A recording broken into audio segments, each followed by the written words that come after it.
The one who bows and the one who is bowed to are both by nature empty. Therefore the communication between us is inexpressibly perfect. Our practice center is a net of Indra, reflecting all Buddhas everywhere. And my own person reflects on the Buddhas, to whom with my whole life I go for refuge.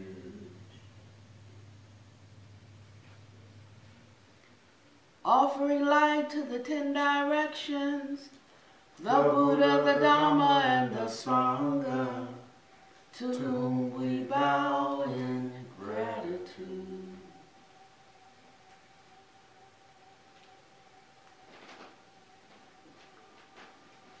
Teaching and living the way of awareness in the very midst of suffering and confusion, Shakyamuni Buddha, the enlightened one, to whom we bow in gratitude. Good morning. Good morning. Who was not here yesterday? Whoa, everybody.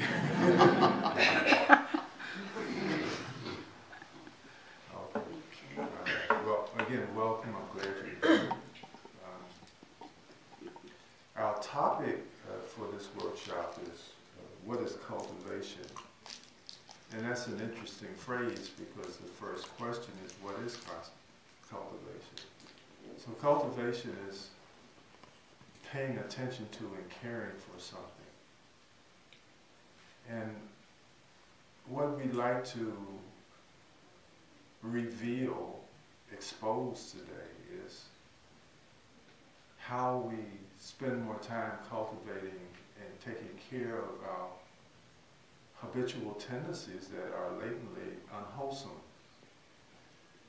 And then we spend our lives in misery, and we're wondering why things in life aren't working the way we think they should work, and we aren't receiving the fruits and benefits of our volitions in the way we think we should.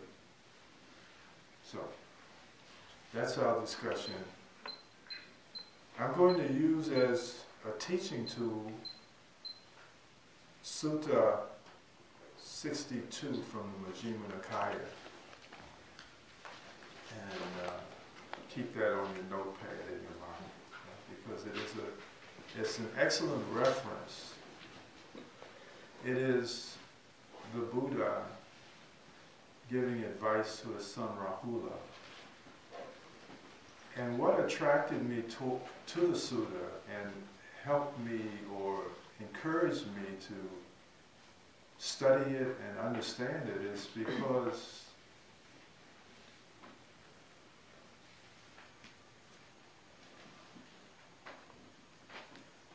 when we want to know something, when we want to understand something, when we want to get to the source of something, then the best way, in my opinion, to do that is to listen what the master has told his own inner family or his own inner circle. Because he obviously, or they obviously, will reveal to the ones closest to them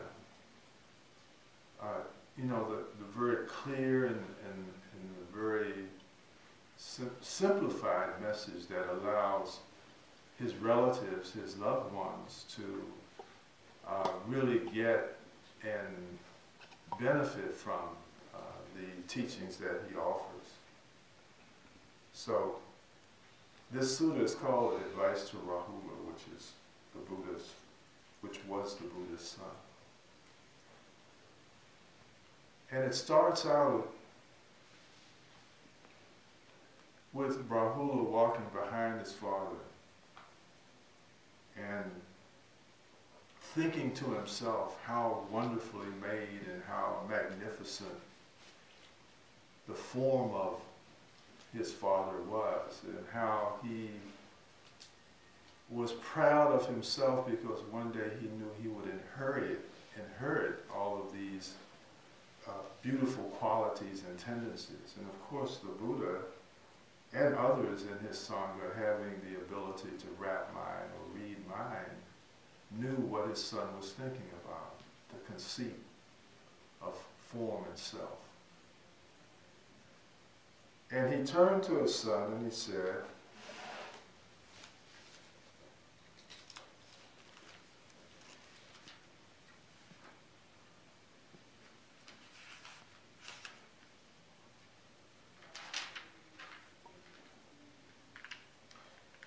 Rahula, any kind of material form whatever, whether past, future, or present, internal or external, gross or subtle, inferior or superior, far or near, all material forms should be seen as it actually is with proper wisdom.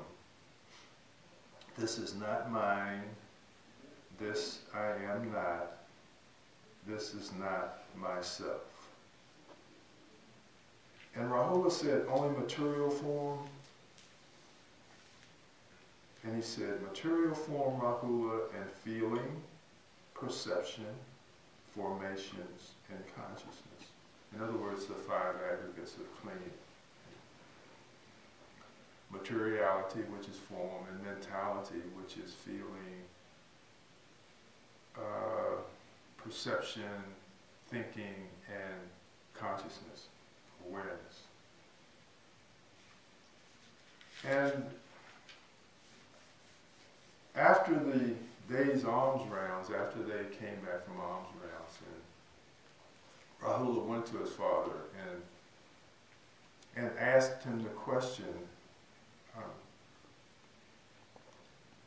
how do I practice mindfulness of breathing to be of great benefit and great fruit? How do I practice mindfulness of breathing to be of great benefit and great fruit? Now, usually most of us here in the West, if we don't start out with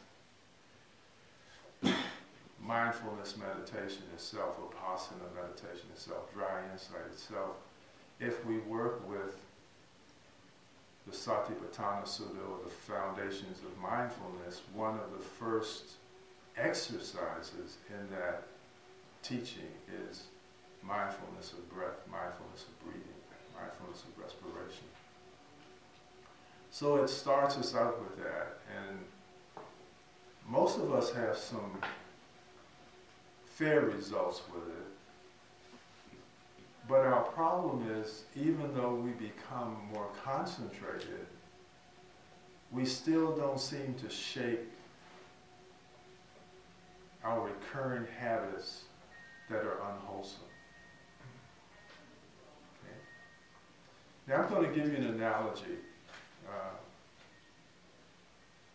and we'll talk about the disaster that's going on up in Flint, Michigan, with the water supply, with the lead in the water. And one of the things about the purification of water is that if you have chemical contaminants and you boil it, all you make is a thicker chemical soup. Right? I mean, if you have organic contaminants, then of course you will kill them. But inorganic contaminants, chemicals, it'll just become more concentrated. So it's of no good. It doesn't benefit you. It actually increases the poison that you ingest. And so thinking of that analogy, when we think about our habitual tendencies, our anger, our fear, our depression, our worry, our lamentation, our just general bitching about the world and life.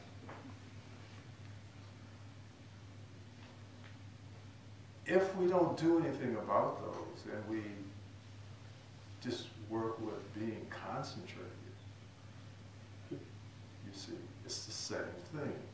We just get sharper and more powerful without anger, and without fear, and without depression and sorrow and sadness and that might be present in consciousness, might be present in mind. So this sutta gives us a sequence,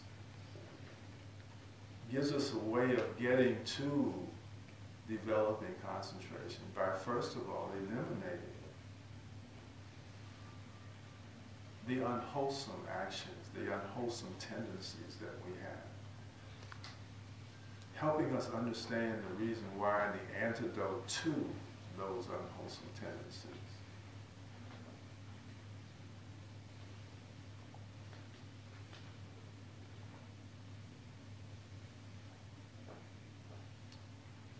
Because Rahula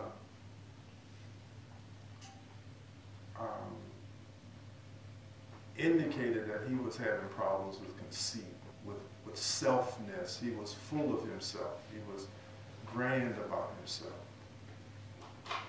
And so the Buddha introduced for him and to him the meditation that enables us to abandon or divorce ourselves from or diminish the idea of selfness. Because that in itself, no pun intended, brings so many problems. When we think about victims, you see, a victim needs a self to be victimized. You know, it's, you are disrespecting me. You are treating me bad. You are dishonoring me. It's all about me. And if we find a process by which we can eliminate this concept of self, then there is no need to be victimized. There is no need to suffer. There's no need to be hurt. There's no need to be wounded. Do you follow what that's okay? Great.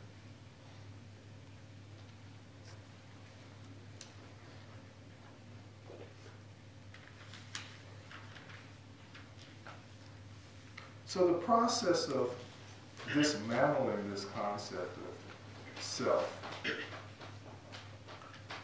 as it is concretized by a belief in the connection between who I think I am and the aggregates of being. As an example, you say, well, how does form validate, how does form concretize the concept of I-ness or personality or me or self or individual? Well, form tells me where I am. So when I think about form, and what does form inform me of? It tells me where I am. Feeling tells me how I am. So you begin to see the connection between the aggregate itself and its manifestation of an I, which I then identify with and believe I am, and I believe I'm separate and individual from all of you, which then justifies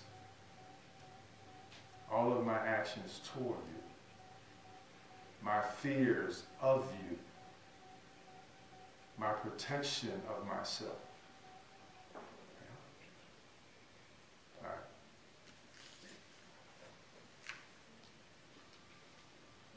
So I'm going to take one element out of the 5 elements that construct form. So in other words, on an elemental level, form is composed of earth, air, fire, water, space. On an elemental level, on an ultimate basic level of composition. Earth, air, fire, water, space. Okay? So the instruction starts out by teaching us, helping us understand that body or form is merely a concept. Okay? It is not in and of itself inherently real. It's a concept. So we say that this form is me, and this form is self, and this form is I. But when we dismantle it, when we dissect it, when we break it down, we can find on a relative physical level, hair and bone and skin and muscle and blood and phlegm and snot and urine and sweat, fat, grease. We can find those things. But we can't find me, we can't find an I, we can't find a self. We can find those parts. And when we have them all sorted up and dissected and laid out, they no longer even are defined as body, as form. They're now limbs and legs and bone and feet, but they're not body, they're not self. Everybody with me still? Good. So taking it down another notch, taking it down to another manifestation or awareness, we start talking about earth and air, fire, water, and space. And to stay connected with the teaching, in the teaching the Buddha talked to his son, and he was saying to him, for instance, whatever internally belonging to oneself is solid and solidified and clung to, that is, head hairs, body hairs, nails, teeth, skin, flesh, sinews, bone, bone marrow, kidneys, heart, liver, diaphragm, spleen, lungs, large intestines, small intestines, contents of the stomach, feces, or whatever else internally belonging to oneself is solid and solidified and clung to, this is called the internal earth element. He goes on to teach that both the internal earth element and the external earth element are simply earth element. What he's doing is he's reunifying the expression of being.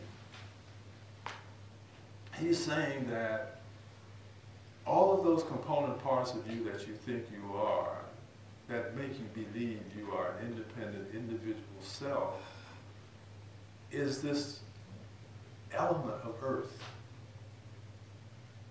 And he says that the internal earth element and the external earth element, mountains, rocks, trees, stones, earth, are simply earth element.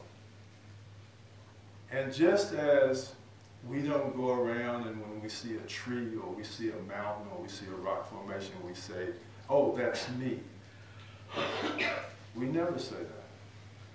But when we are looking into ourselves, we say, that's me. He says, well, the internal earth element and the external earth element are simply earth elements. Okay, follow me? Okay. So he advises his son, he says,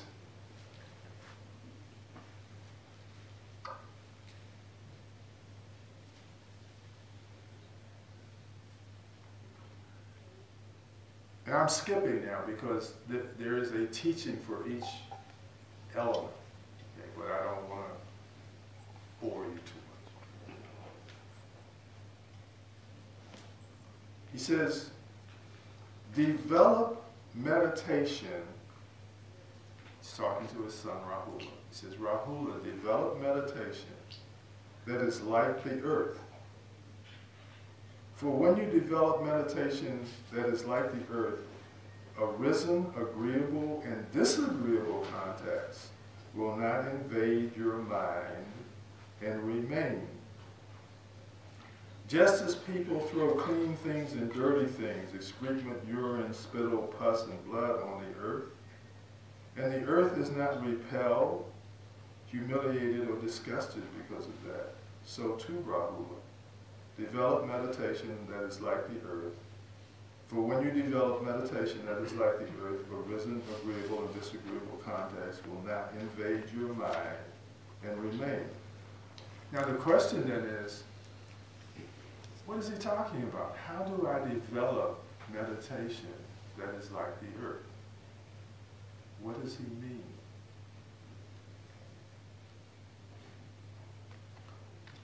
What are some of the qualities of the earth?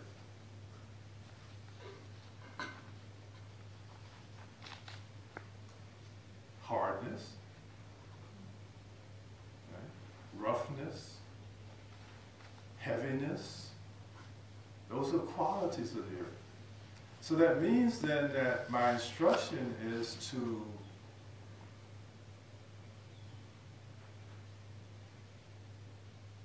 connect with that quality of earth internally. Okay. So now how do we do that? Well, clench your teeth. Clench your teeth together. And then release that clench. But keep that experience, that feeling of hardness. Okay? And then you begin to examine the container, the form, the body, from the top of the skull all the way down. And you connect with, you sense a presence of this quality of hardness. And it's usually easier initially to find it where you think there is bone. You know, where you think there is obvious hardness like skull. You know, so you find it in those places, teeth, nail, right? Pretty hard to discern it immediately in muscle and things that are soft. But remember, we're talking about components of phenomenal reality. Okay. And the requirement of a component of phenomenal reality is that it always dances in duality. Because in order for me to have hard, I have to have what? Soft. Wherever I have rough in phenomenal reality, I have to have smooth. So I begin to see that, well, okay, our earth element, it doesn't, and isn't always hard, it isn't always rough, it's also a quality, a component of its duality, which is smooth, which is soft. Okay, see that? So that's how the muscle can be the earth element also. So I work through the body and I find the earth element, the quality, meditate on that, find that. And then I go back and I find water, the element, the quality of water. Cohesion, that's why we don't melt into our shoes. That's why we're held together. We don't bleed out of our skin. Cohesion, like water molecules. Fire, temperature, heat, and also its duality, which is coolness. Right? So I find those qualities and I meditate on those things. Air, pushing. So as I breathe in, I can feel air pushing up against the top of the skull. And as I examine the rest of the body, I can feel air pushing. I can feel water flowing. I can feel fluid flowing. this is how you meditate on earth, fire, water, air, and space. And again, you do this especially if you know that your issue with peace, your issue with stillness, your issue with unwholesomeness is your conceit. So the sutta goes on to offer other antidotes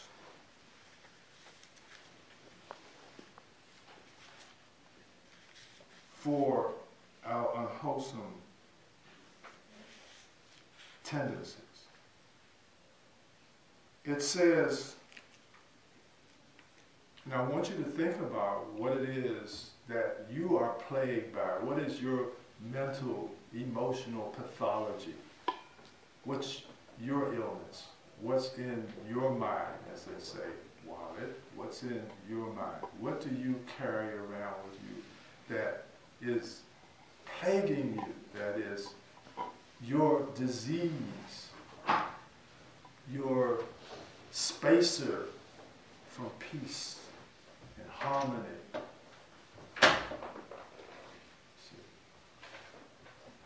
Everyone has it. Everyone has those latent defilements present in them that they haven't gotten rid of. So, before I go into some of the antidotes, we know one. What is the antidote for anger? Love. Love. Okay? I can't hate and love at the same time. I can't lovingly hate you. Right? I can't do both at the same time. They cannot be in the same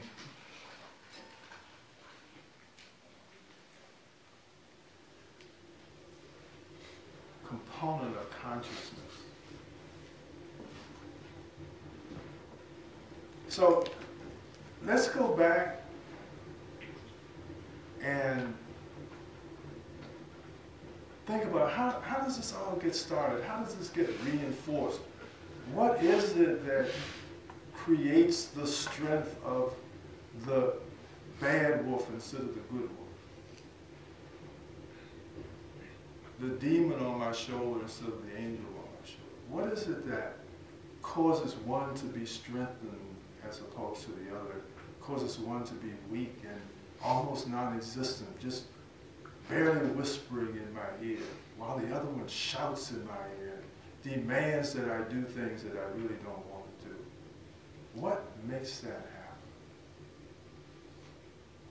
As Pannavati was saying yesterday, and unfortunately a lot of you weren't here yesterday, is that the teaching says that what we think about, what we ponder on, what we reflect on, becomes the inclination, becomes the direction of mind. That if I think about anger, if I find that my triggers respond with the emotion of anger, then I will continue to think more about what I think about.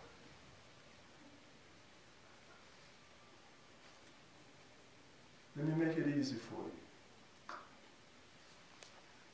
I'm going to give you a word that we haven't heard since elementary school. Memorization. Okay? How do we remember? How did we practice memorizing something? A speech, the flag salute, a hymn, a prayer. How did we learn it? Repetition. We focused on it. We said it over and over again. We kept repeating it. attention to it. And why did we do that? Why did we pay attention to it? Why did we repeat it over and over again? What was the purpose? Well, it's been a long time since you gathered that. Approval? Hmm? Approval? No, even before that, just between me and me. Why did I do that? So we can recall. So we could recall it. So it would come to us easily, without effort. I didn't have to dig and go, wait a minute, let me think about the flag salute. Let me think about this homework assignment, this times table thing, this 2 + 2 thing. I didn't have to work hard at making it come up in my presence. Okay? So now, let's come into the present day and think about all of the times during the day that we think about that thing that we really don't want to think about.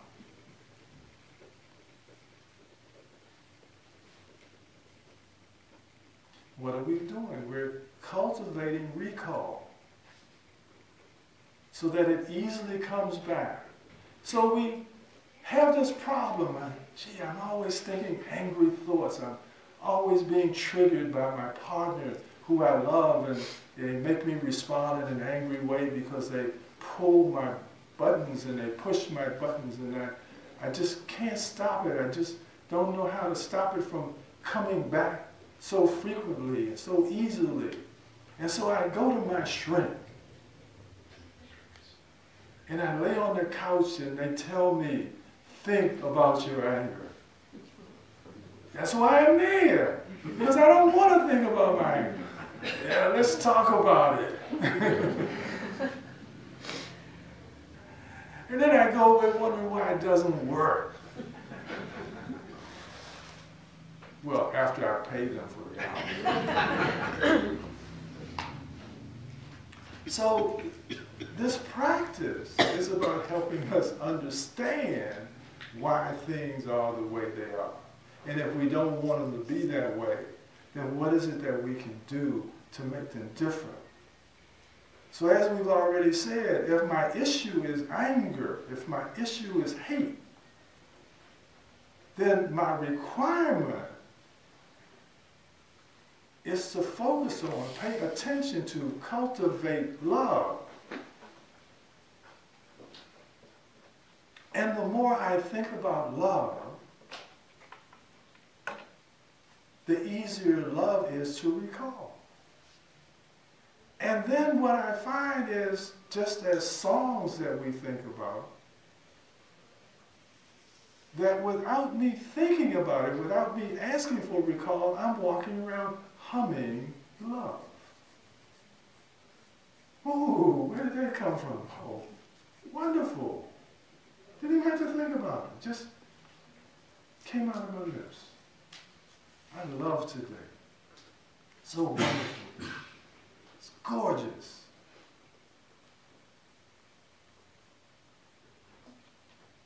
What we find is that as we continue to do what with the organic brain, remap it.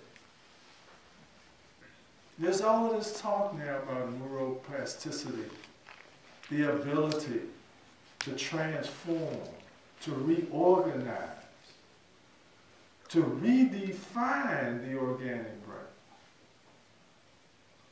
Now, whether consciousness makes the brain or brain makes the consciousness, it's not important. What's important is to know how it works and to utilize that wisdom so that you begin to manifest in your lives what it is that you truly desire. All of us would say, when asked, what do I want? I want to be happy. So then you say,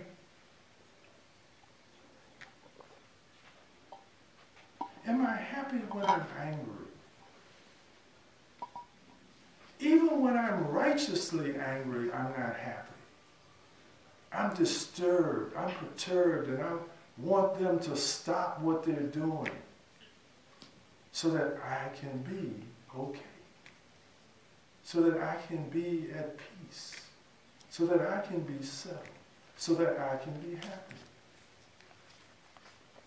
I don't realize and I don't understand yet that what I see out there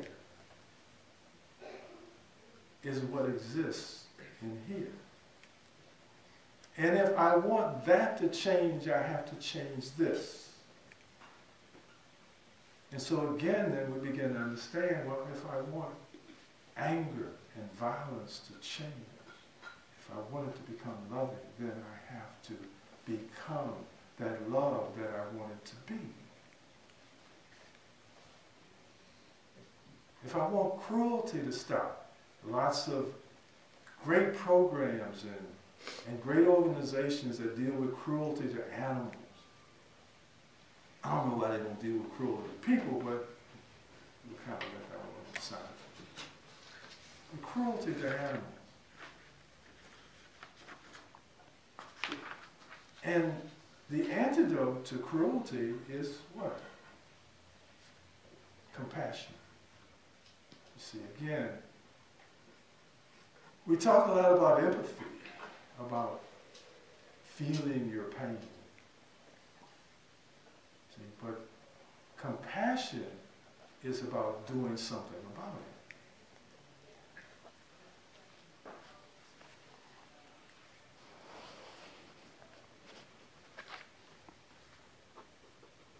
The antidote for discontent is altruistic joy. Altruism. Being happy for what other people are getting. Think about it. If I'm happy when people hit the lottery, if I'm happy when people have babies, if I'm happy when people buy houses, if I'm happy when people buy cars, if I'm happy when people find people who love them, then I'm always happy. Because there's always someone who's getting something they think they want.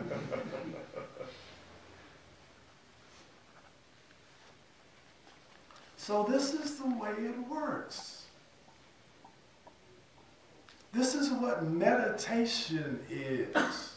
You know, we go around, I'm a meditator. Well, do you still get angry? Yeah, but I'm a good meditator. Yeah. But the process and the practice is to just put my attention on my intention, to focus on some object or item or subject to the exclusiveness of everything else. It's meditation. That's why I'm angry, because I think about anger all the time. That's why I'm fearful, because I have fearful thoughts all the time. I'm putting my attention on a subject or an item that reinforces its manifestation and appearance and importance. So all we have to do is understand what the antidote is to our pathology and pay more attention to that than we do to the sickness, to the disease, to the irritation, to the whatever it is that you want to call it and define it as. And every time you find your mind going back, getting in that groove that goes back to that redundant and habitual thought, way, feeling, appearance, you go, no. No, I don't want that. I want to renew myself. I want to remember. I want to return and establish my identity. Not in personhood, but in correctness and peace and calmness and wholeness and harmony. That's what I want to present. That's what I want to be. I want to be divine again. Now, how did all of this happen? Well, we really don't know because we don't remember when we were there. But we have this metaphorical truth in Genesis, the beginning. And it says to us that there was nothing but goodness and peace. There was nothing but harmony and bliss. There was no problems.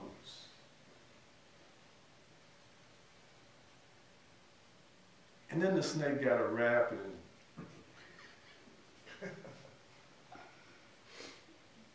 but the story tells us something, informs us of something, and this something is this, and I want you to listen very carefully. The story goes on to say that Adam hid from God. That Adam became what? Self-conscious. He knew he was naked. He became conscious of self. And he hid. Now, this is important because it's hidden. It's hidden in this way. It says that God walked through the garden and couldn't find Adam and called out, Adam, where are you? And Adam said, I'm hiding because I'm naked. Well, you know, right away that's a clue. Well, wait a minute now. How can Adam know that God's coming, but God don't know where Adam is? So there must be a message there, and that message is that when you are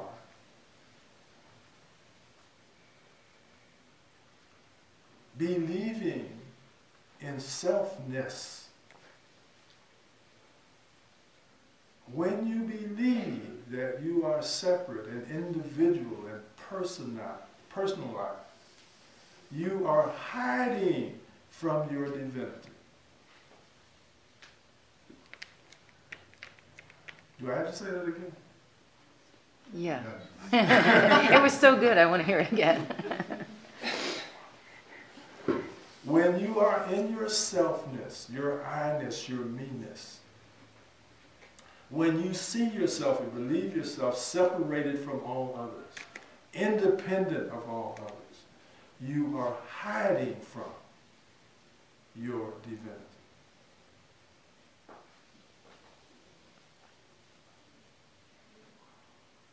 So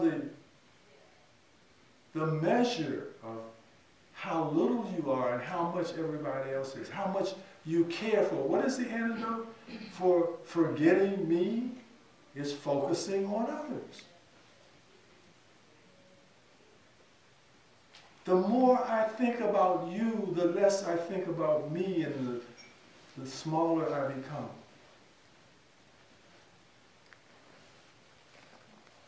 Which means the smaller I become, the closer I become to my authenticity, to my divinity, to my sacredness, to my heartfulness, to my caring, to my peace, to my sublimity.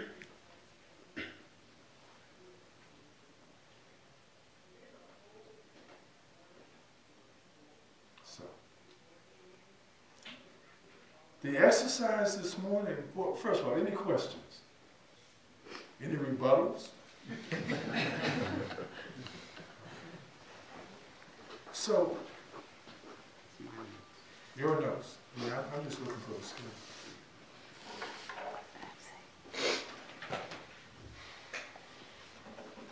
So what I'll ask you, is that a hand? It is. Oh. What would be the antidote for fear? Faith is the antidote for fear. Fear is when we don't believe in goodness and love. Fear is when we give more weight and credence to evil and harmfulness, darkness and dirt. we believe that hate and anger is stronger than love and peace and nonviolence. We don't have faith in goodness anymore. We've lost the faith in goodness because we look out and we see so much craziness and so much fire and so much inhumanity to man. We've lost confidence that goodness can prevail. We've lost our faith.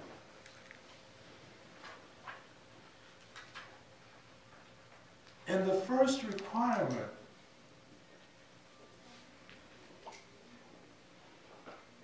or the first mental factor to regenerate, to rebuild, to make dominant in our mind is faith.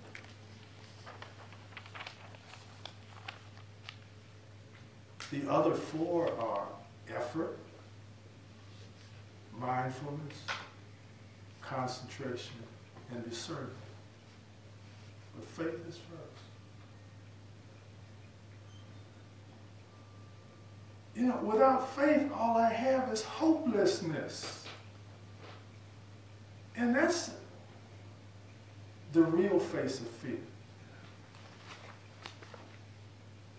There is nothing I can do. Hopelessness.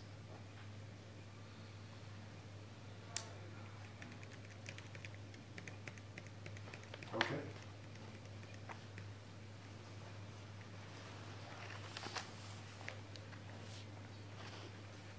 Oh, so now what I would like for you to do, we talked about a couple of things. We will talk, where is oh, there she is. No, there she is. Okay. I was looking for white. We were talking about breaking the group down, but we didn't have any rhyme or reason for the breakdown other than numbers, right? Like we're going to put these four over here, these four over here. What I thought about was perhaps we could break them down according to pathology. So we have to, the first question is, how many chairs do I need to sit in, right?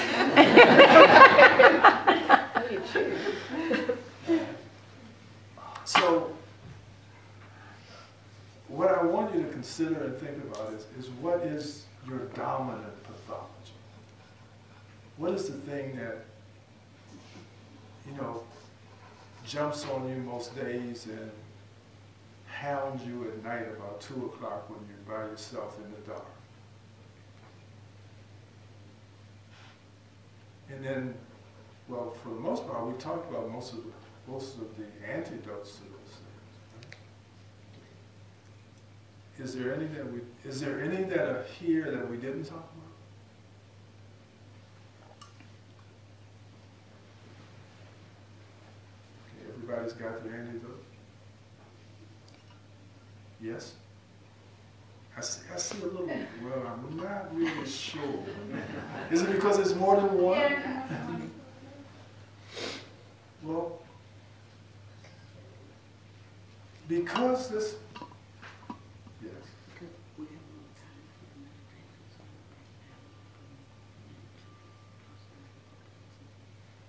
Okay, you want to do that? Okay. All right, before we go into our practice, Pannavati wants to break it down just a little more. So do we need to stand?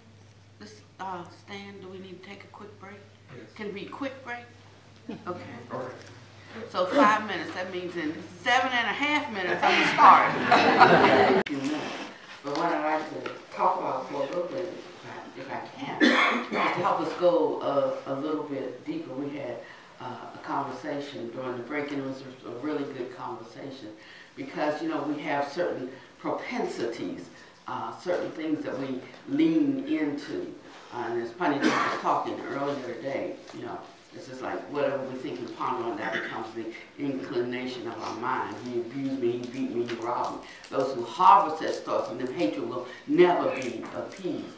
So when we are thinking about something continually, we're setting in an automatic recall for that. Like every time I see you, I'm going to think about that thing you did to me. You know, or every time I see something out here, it triggers, you know, a thought about some offense.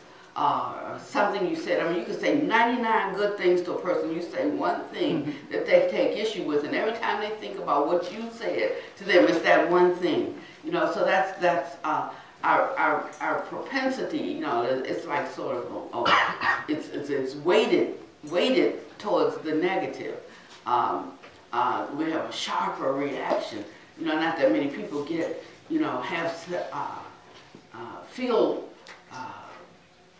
They don't have that much of a reaction if you're praising them. It's like, oh, yeah, thank you. But if you bring up something that appears to be a criticism or blame, then I get flashes out of control. A mortal stab wound, you know, just don't know how to deal with it. And it just keeps coming back again and again and again. And when it comes back, feeling comes back with it. You know, like if somebody said something sharp, or somebody like treated you like you were just invisible or whatever. So we have all of these ways that we are accosted, if you will, in life, and we're trying to deal with them, like checking them off one by one. But it gets very difficult. The best thing is to check off the me, and then when these things come, it can't find anything to cling to, anything. That's where he was going with this conversation. You can like check off all the single things, you can just check off the me. And so this what the Buddha was saying to, you know, his son about that earth element. You know, right now we're trying to think of what to do in our sanghas, because we're recognizing that we have a few issues. Like, you know, there's all this talk about diversity. The Buddha wasn't talking about diversity. He was training them in such a way that the diversity wouldn't be what was up there in everyone's face. He was training them around unification. You know, if we only spend a nanosecond with concentration and we're going on to insight, because this self, this I, you know, just always wants to have the great insight, the great intellect, the great I know, and then you see how it's working out down at the top in the building is crumbling, because the right emphasis and the right preparation hasn't been made. I used to be a builder before I got this job. And, you know, we spent a lot of time with the foundation. We did a lot of time with that basic structure, because, you know, it's not how high you build the building, it's whether it can stand up when the wind blows. And so it's like that in our practice, in establishing that foundation and the structure and the frame. And, you know, it's never like, okay, so we built the foundation and we could just throw up the rest of the building without having any continuing structure in it. And that's, the building still would not be able to stand. And so it's not just laying a foundation and then you just go on and build. You have to build structure within every single layer of the building. And likewise in our spiritual development, in our progress, that we have to ensure that the structure, that whatever the walls, the drywall we're hanging, that it has to be anchored on something, anchored to something, tethered to something. If not, it will fail you, you know, at the time that you need it. And so while there is a way to address diversity, and that is to point to the aspects in which we are unified. And if we're constantly looking there, we won't see the diversity. You know, we will see the unity. And so he gives us these antidotes that Pannadipa was talking about, so that we know how to turn the mind, retrain the mind to look at where it's beneficial, where it's useful, and where it's helpful. So if we're thinking, you know, he said, you think that sitting and meditating is getting rid of your defilements. He said, it's not. That's not what's getting rid of them. It's right there when you're in the midst of something. You know, if you can turn the mind right there, at that moment when someone is criticizing you and you, or you're feeling, or they're criticizing something that's been done, and you feel that you are personally being criticized, or maybe they're not skillful, they are personally criticizing you.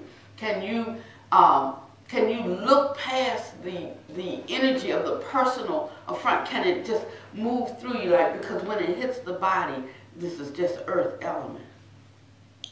He said that your meditation, that what you continually think about, you know, your meditation be like that, the earth element. He said you can pour all manner of things on it. You can piss on it, you can throw garbage on it, but it's not offended, neither is it humiliating. So if someone comes to you and they say something offensive, does that mean that you have to become offended?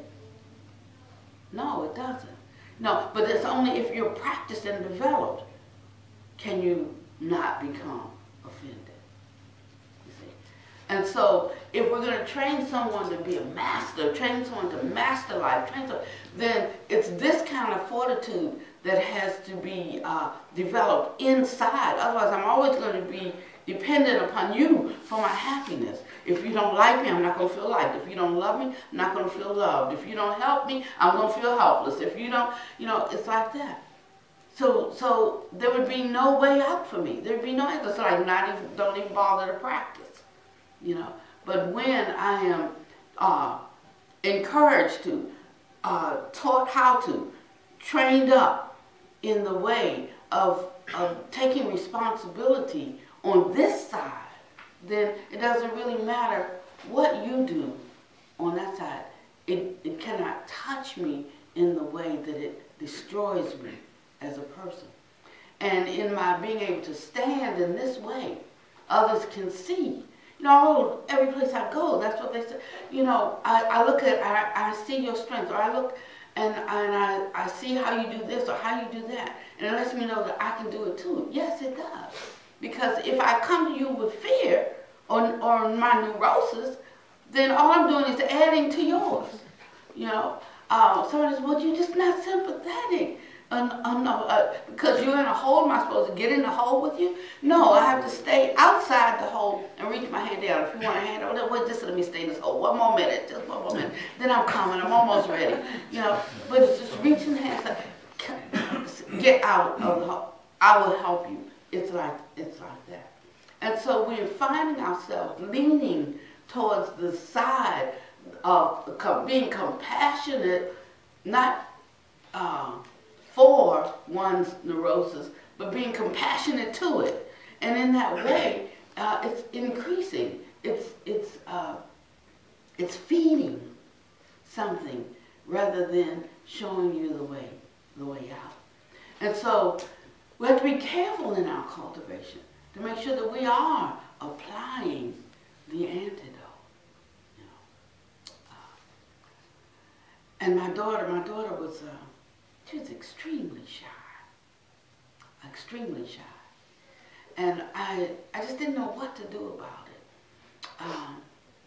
And then it dawned on me one time that, and you think of a person who's so shy, is so like, you know, they don't have like any thought for themselves, or they think themselves less than other people. You know, I'm afraid.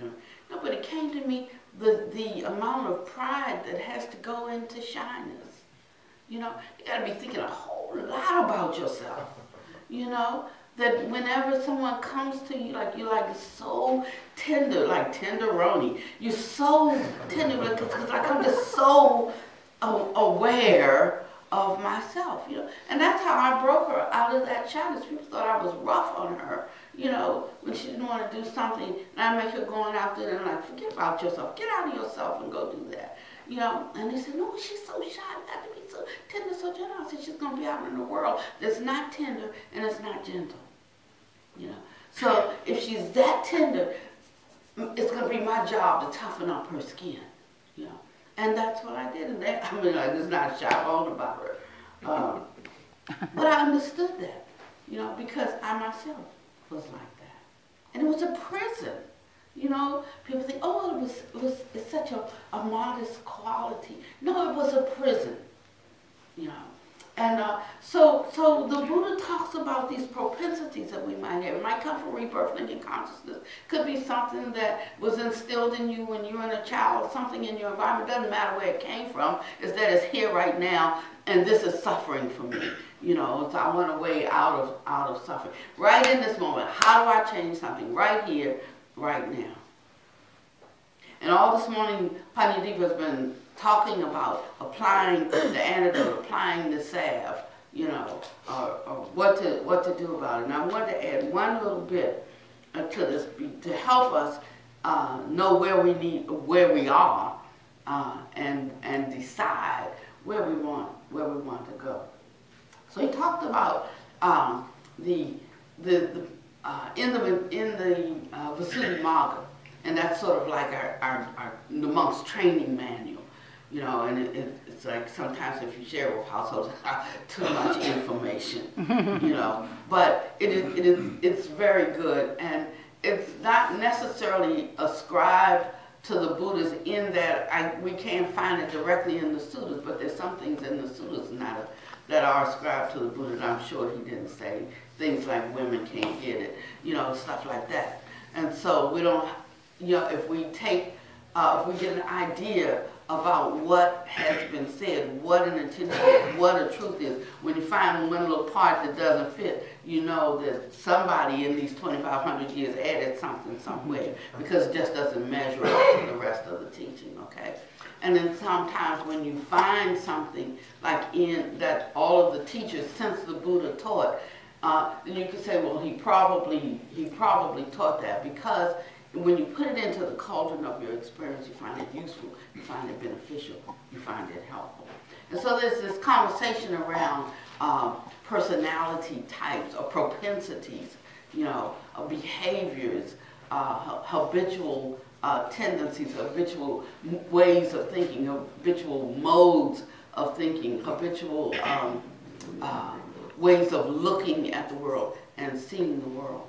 And he says that if you are of this kind, you know, then this would be the antidote for you.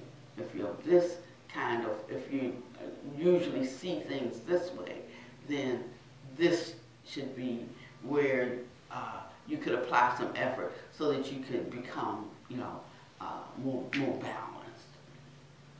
And he talked about the one of a hateful temperament and one of a understanding or intellectual temperament. I don't like the word intellectual because there's so many ways he worked with our ordinary intellect, and until we become super mundane in our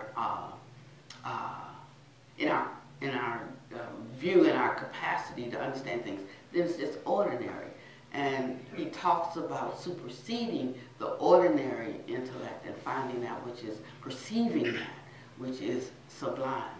You know, we think about science, you know, and when science or scientists tell us something, it's like, oh, now I can believe it, as if it just came into existence because the scientists just discovered it. But it was here all along. Some of the things that they're just bringing out now. So now it's so, but it's been so all along, and the masters and the sages of all the ages have told us this, and they didn't need a microscope to prove it.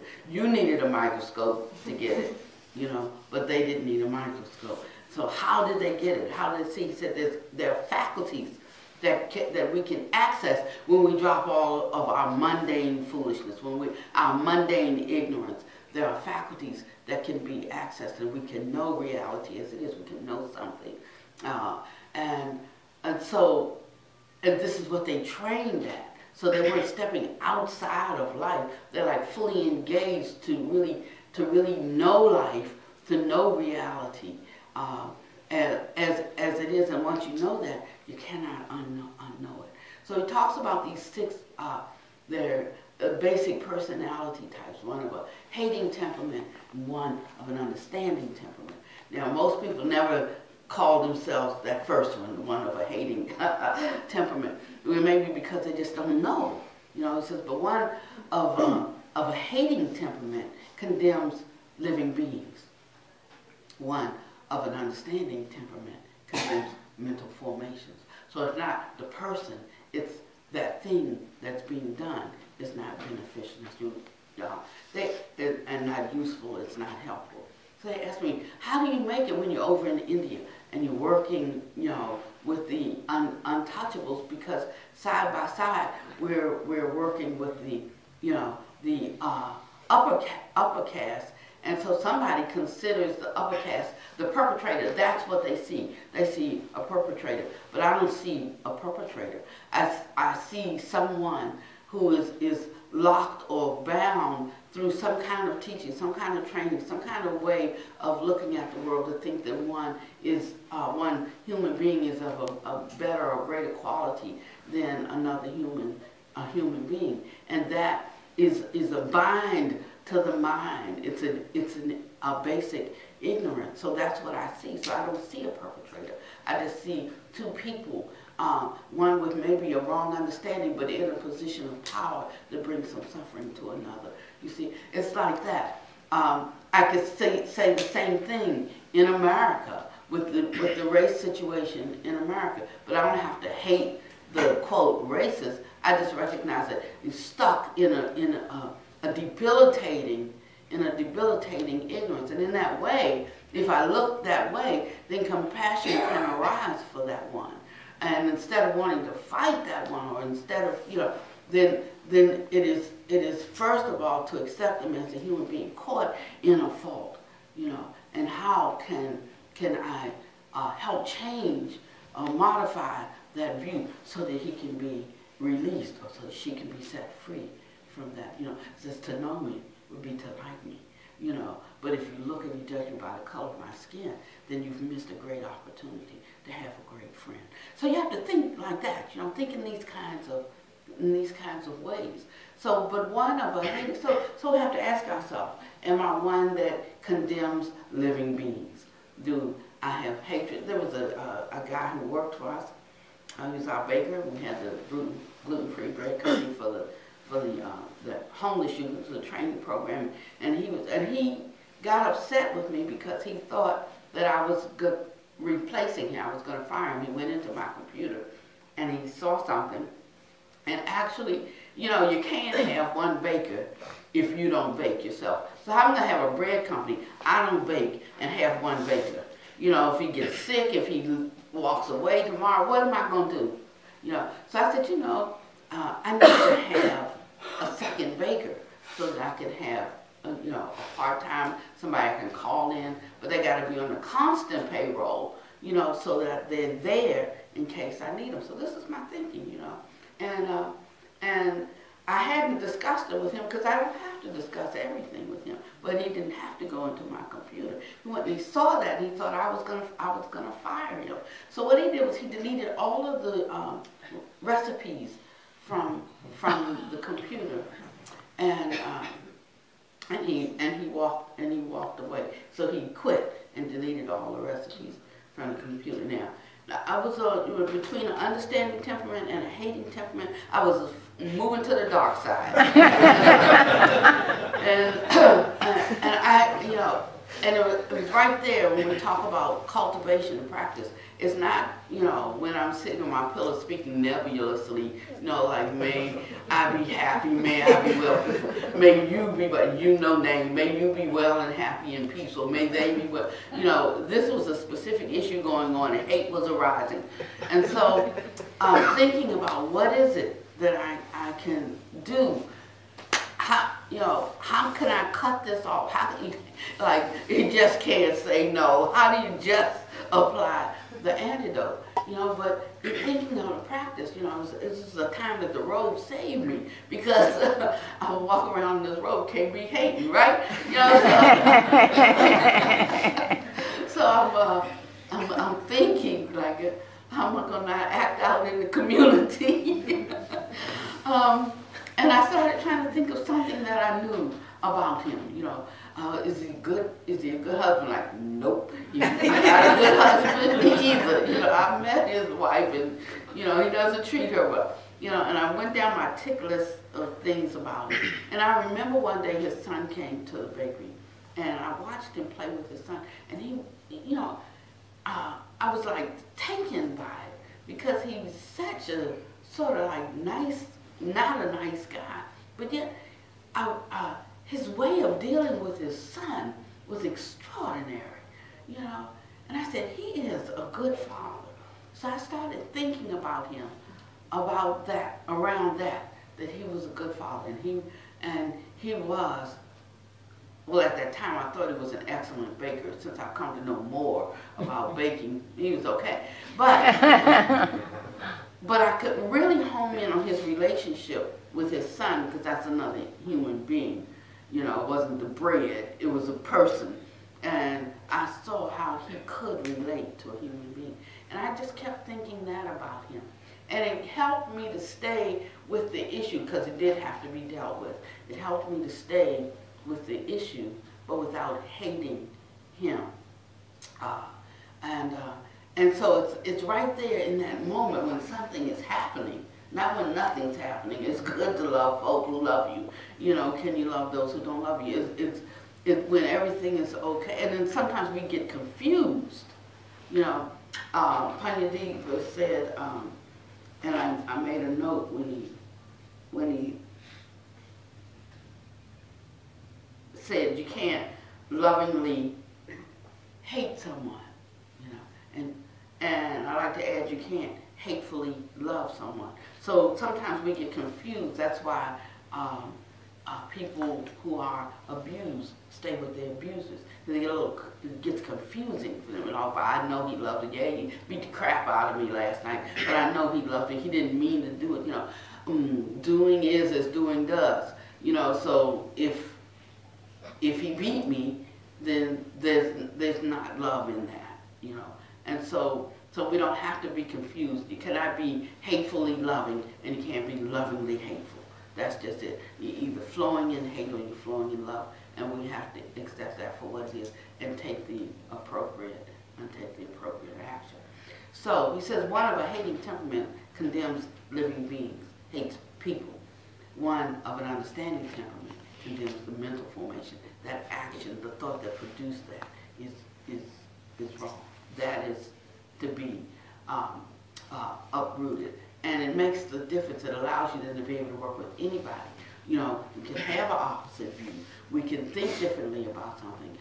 Maybe our lives have you know, moved upon two different trajectories. So I see a glass that's half full and you see it as half empty, and somebody sees it as just full of air and full of water. I mean, you know, so there's different ways we'll see the same thing, just recognizing that. And if you feel very strongly about your side or your issue of what is useful, you know, then you can stay with that, but you don't have to hate the other person for having a different opinion. You know, so some of us need to uproot or have a paradigm shift in that trait, that habitual tendency that moves towards hatefulness for a person when they do something that you know you feel has hurt you, but that has actually hurt you. You see what I mean? And then he said there's one of a faithful temperament and one of a greedy temperament. One of a greedy temperament is greedy for things. One of a faithful temperament is greedy for good qualities. You know, so there's sometimes a lot of abuse that goes on in spiritual communities because there is such a greediness for good qualities, and once you see those good qualities in someone, you know, then anything that you see arising that's not such a good quality is like, I'm just turning your head. I don't want to see that. I don't want to acknowledge that. You know, I just don't accept that. And they're just feeding on what they see is the goodness of that one, and they will allow these other things to happen, to occur. And that's why you get down the road and you have a spiritual guru and there's 500 women that he abused. He didn't abuse 500 women by himself, 500 women also, because they saw some sublime quality, some good quality, overlooked what was not. I mean, if even a 2-year-old can know when they're being inappropriately touched, certainly a 30-year-old can. You know, and so but there is something tied into that of being the teacher's favorite, being close to the teacher, being liked by the teacher, because their own self-love is insufficient, you see, looking for love out there. And so this is what allows these things to rise. So you can see that it in most cases, not in all cases, but in most cases, it's impossible to just have a perpetrator. And when you're talking about abusing children, so well, yes, I can see it. But you know, we keep that child's mind as we grow up. I was counseling someone a few days ago. She said, you know, I'm 67 and inside I still feel like I'm 15. I said, I know, but you're not 15. You know, she says, I know, but I just like want everything to be taken care of. And I'm feeling nervous now, you know, as I get older, because I'm feeling somewhat insecure. I said, well, you had 67 years to figure it out. And what I suggest is you get cracking on that. Because, you know, and really, like, just being, like, just giving her tough love, because she's not 15 years old. And if you've been skating or riding on somebody, you know, on other people to take care of you, to make decisions for you, you're like, you long overdue for some comeuppance. You know, it's time for you to stand on your own. And she's having to get ready to, because she's about to be alone. She says, I don't know what to do. I said, of course you do. You have figured out how to skate for 67 years. So you know exactly what's needful. You know, you just wanted to do it. But now, you have to. She said, you're right. She said, thank you for that.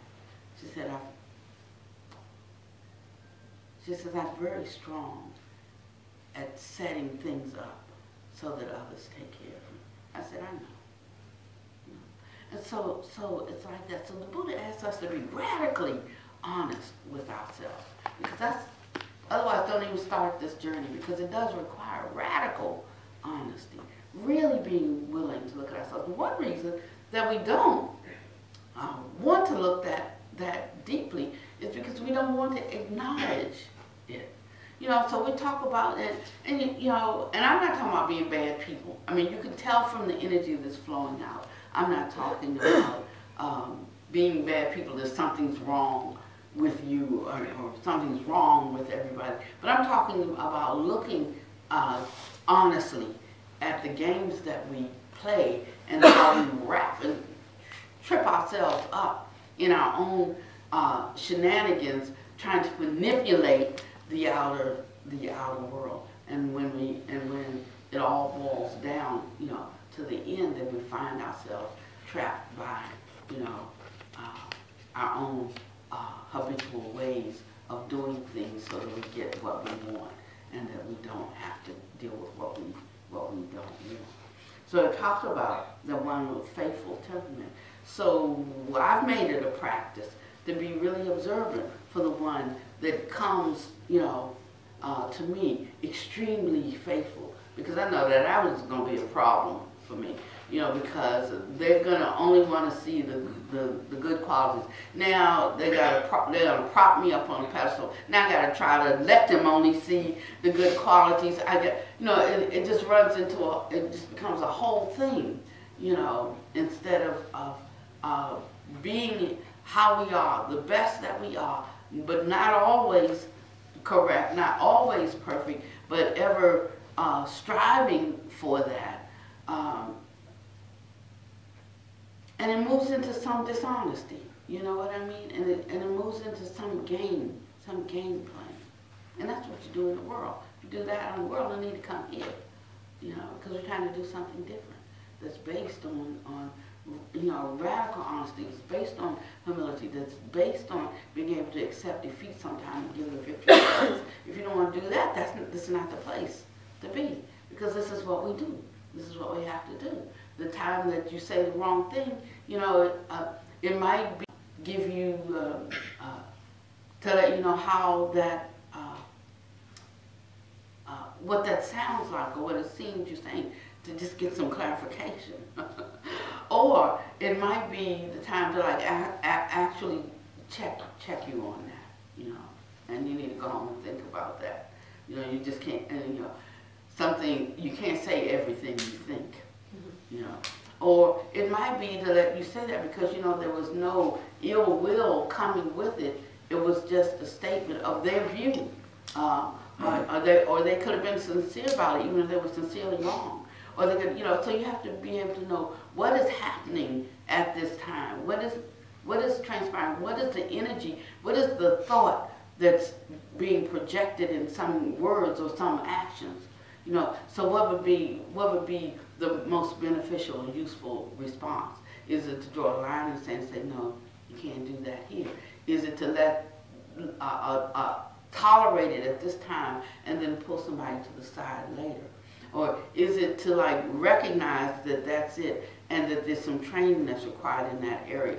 And instead of ever saying anything to them about it at all, you just begin to do some sort of training, some sort of exampling, some sort of like general conversation at some point that begins to address the ignorance around that without ever going to the incident or going to that thing that was uttered or that thing, you know, that was done. I mean, so this is how our wisdom starts to show up for us if we have some, you know, or we can know when we don't, when we're like just getting like a teaspoon of knowledge and just blabbing it, tossing it all around. And so one of a faithful temperament, he said, is just like one of a greedy temperament. The only difference is that what they're greedy around. You know, one is greedy around things, for things, wanting things. Other around good qualities. But to the exclusion of being able to even see or acknowledge whatever is not a good quality. And then when we do, then we hold a person in the right stead. And if we don't require something of them or pretend they're giving something that they're not giving, we can accept them just for what they do give, or just for where they are. Understand what I mean? Yeah. Okay.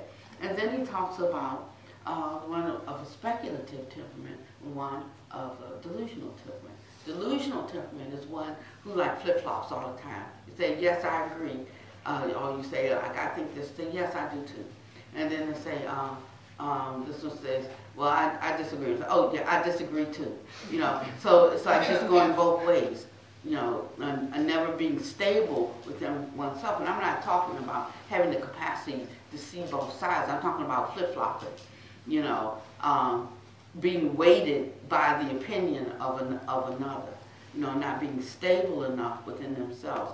I mean, I can see both sides of something, and I'm definitely doing it this way, even though I can see both sides of it. You know, I'm going this way. I'm not going this way, or I go this way. You know, and so I'm talking about having that rootedness and that stability.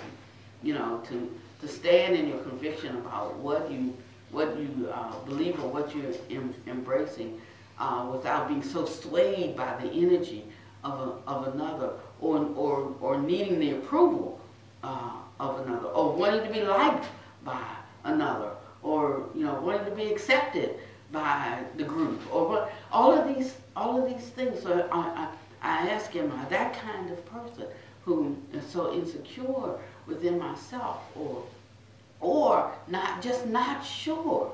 They don't even have to be insecure, just not sure about things, you know. And so that's one. And the more I think, I just don't know. I just don't know which way to think. I just don't know which way to go. What do you think about it? You know, and the more we ask that question, the more we reinforce that we're not sure. The more delusional or unable to anchor we become.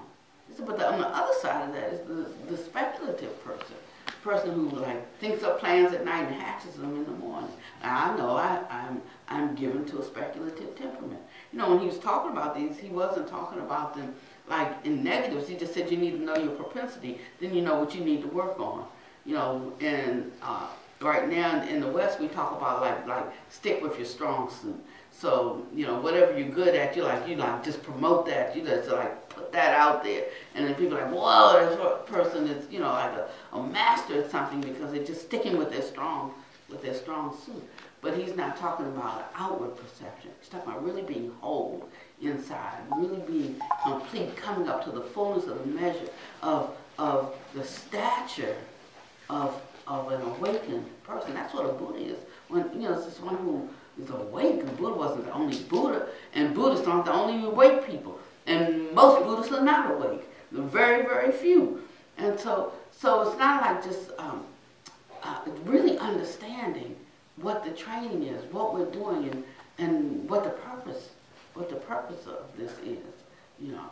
And so he talks about one of the delusional and one of the speculative.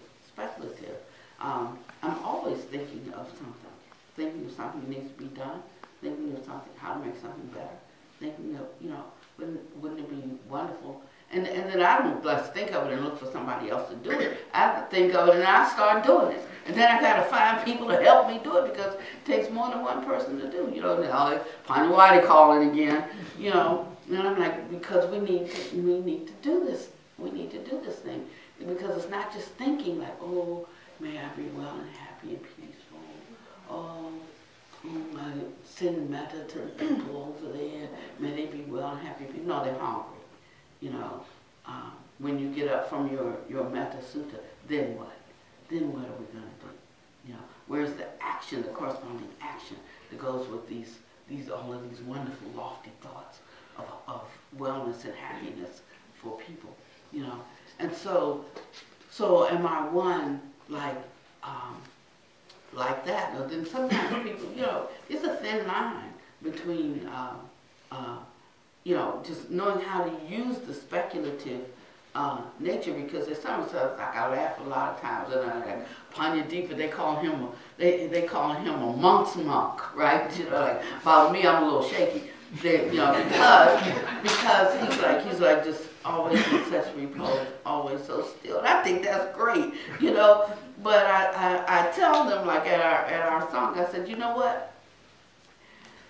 If it was up to Pannadipa, you all wouldn't even be sitting here, because he wouldn't go out, he wouldn't start a sangha, he would. I said, the one who does that, that's me, okay? And so there's that space of action, space of inaction, the space of inaction within action, you know, and all of it has its place, you know, and so they just love it because they have like the extremes in our song, and like we sort of like cover everything in between, from that very still, settled space to that one with the bodhisattva heart that gets engaged with the world.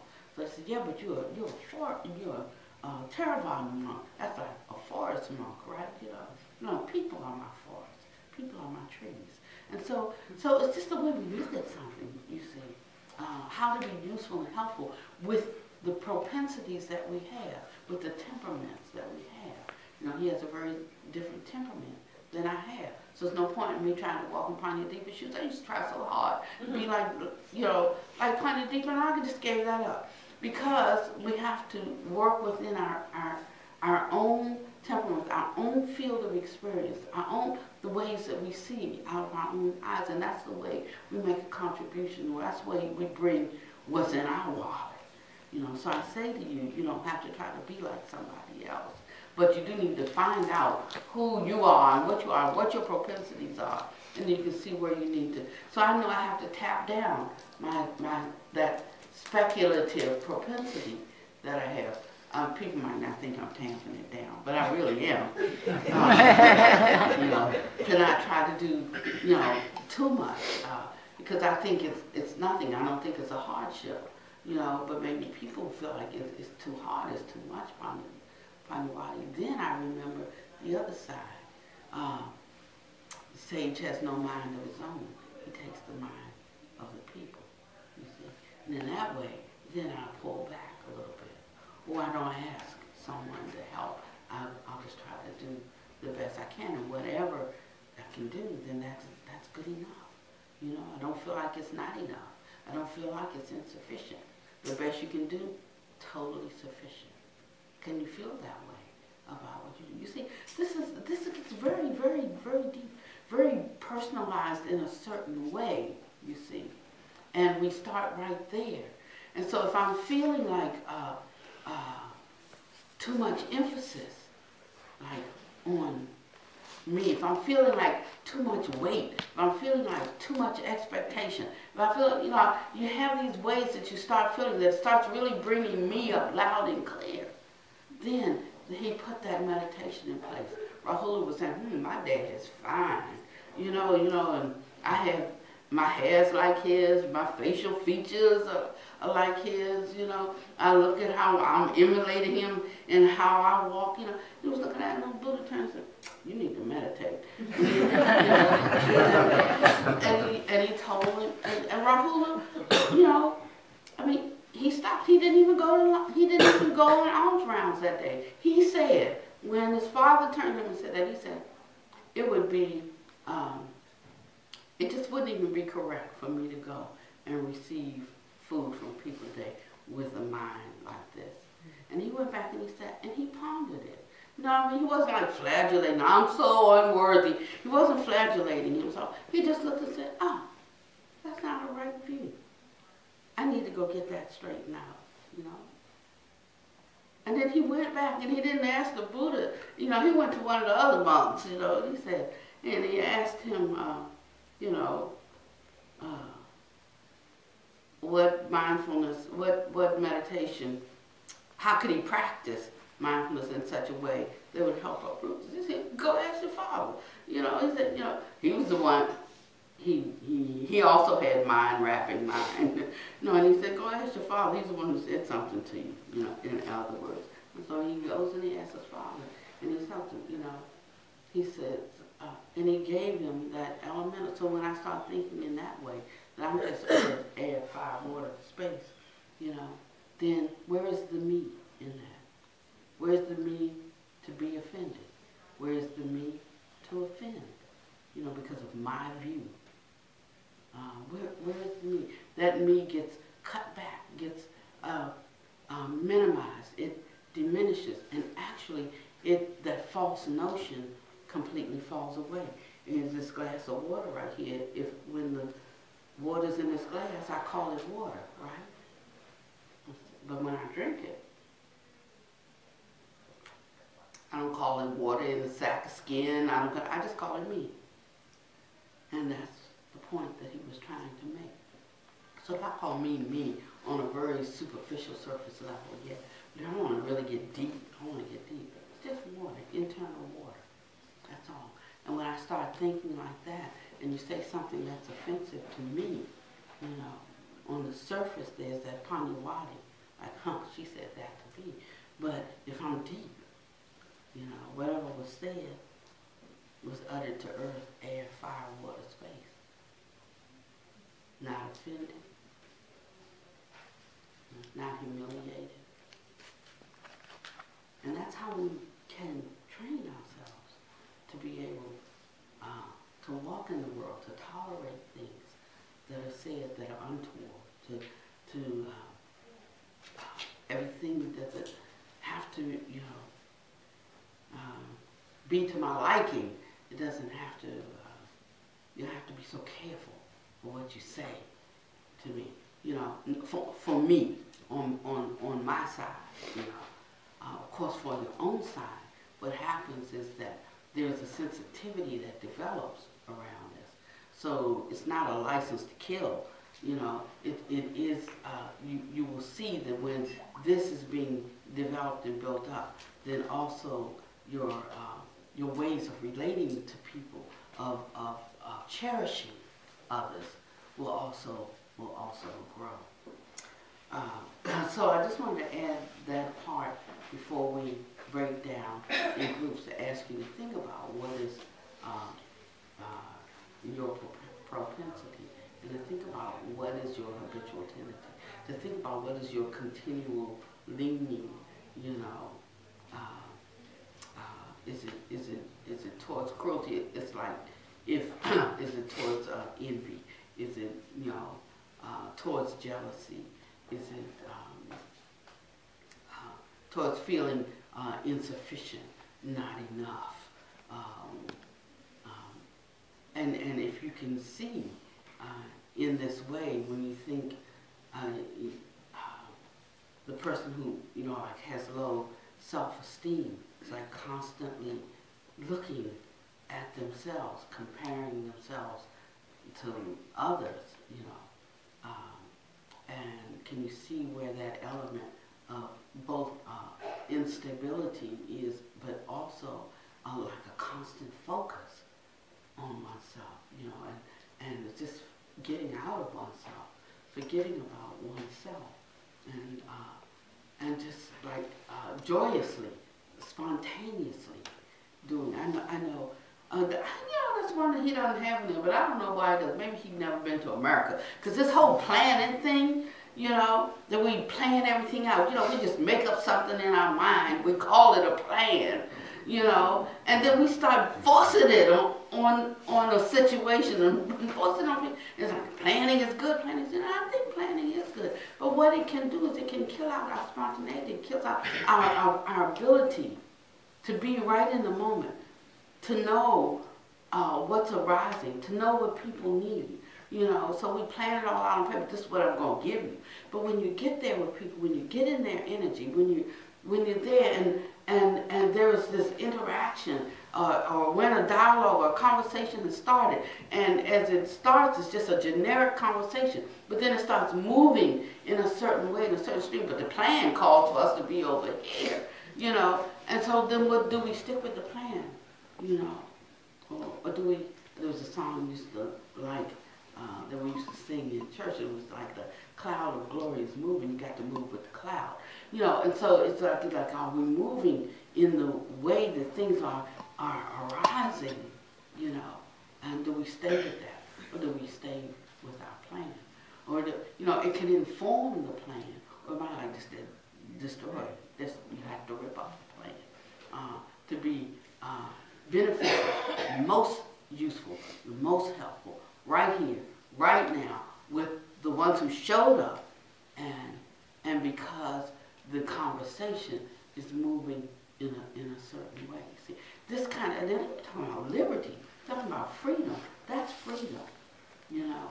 It's indescribable to have this kind of freedom, or where you can go anywhere in front of anybody, and not feel any fear, not feel any trepidation, not feel like I don't know you. You know, I feel like I know you because I know myself. To know yourself is to know the other. You know, because we are all interconnected in a certain way.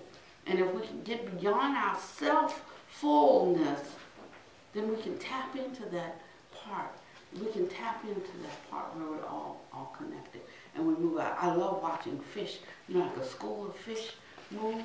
You know, they don't have time to send each other a letter, email, text. You know, like just, you know, it's just like almost like, and you know, almost like, I don't know, spontaneously moving together.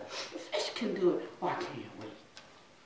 You know, because we've set up these artificial roadblocks in our cleverness, in our normal modes of wanting to control things, make sure everything turns out perfect, you know, and sometimes we miss, you know, the most important aspect. And in this practice, it's not about these leaps and bounds. It's not even about subjects and topics. It's not even about doctrine, but it is about real life and overcoming our personal suffering. And what is your point of suffering, and how to just take the next step. That's all. Not to have something else to go into our knowledge data bank, but how to take the next step towards freedom. Put a book out called Stepping into Freedom. And I loved it so much because that's what this Dharma path is all about. Stepping into freedom, step by step. But to step into freedom, we have to know where we are and decide what we want to step out of. So, I think we're moving, let me see what time. Oh, good. So we have 25 minutes to go into ridiculous meditation there. And thank you for giving me that time. If you need to stretch right quick before we do that.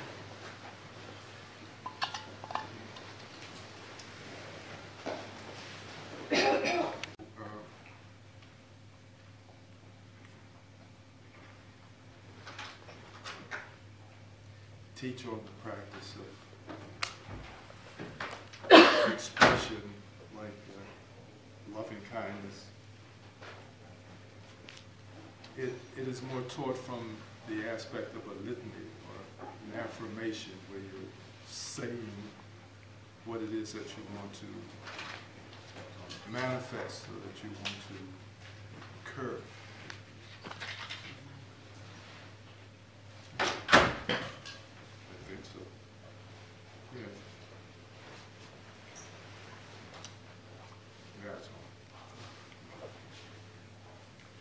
So what I suggest to make it even stronger and more vibrant is that before you work with a component that you are etching into the brain, into mind, that you establish that experience.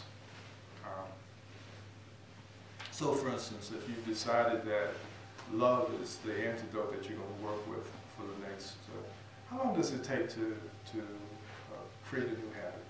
30 days? Okay, for the next 30 days. That you first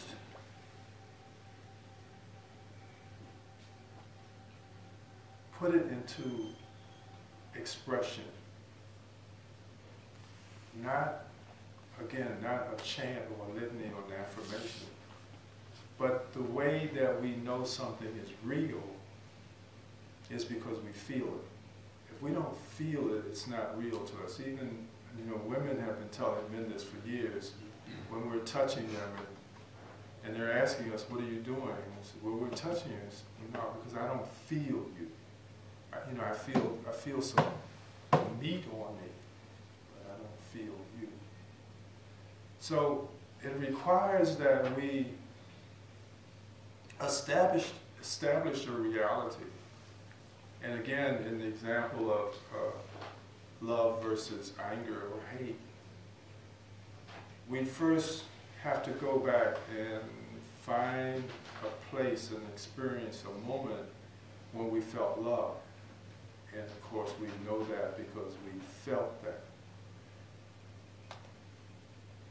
And you go back to that time, and it can be grandma and cookies or puppy or cheerleading or whatever it might be, that you felt loved, that you felt accepted. And you bring that experience to mind, to the present moment, and with the experience will come the feeling. And then you let the experience go and keep the feeling. And it's that feeling then that you first inundate or imbue yourself with. So that feeling you have, you start from the top of the head and the core of the body, and you go down to every place on the body. You touch every place with that feeling awareness all the way down. And then you take the next quarter, and then the back, and the next quarter. Now you can honestly say, because now you can feel that feeling throughout your body being, that you are full of love. It's not a want, it's not an expression, it's not an appeal. You are full of love. Because in order for me to give love to you, I have to have love myself. I can't wish you love. I can't give you love if I don't have it. And this is the impetus that most often is experienced.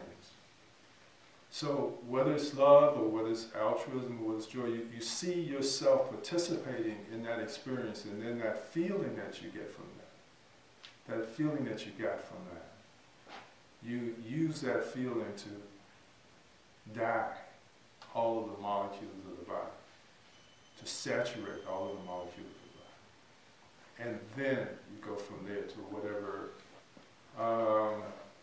performance that you used before in the past to work with metta, or to work with karuna, or to work with altruism. So, any questions? Great. Yes? How do you feel faith? How do you feel faith? That's an interesting question. Well, you have to have it for something. So what do you have faith about? What do you have faith in?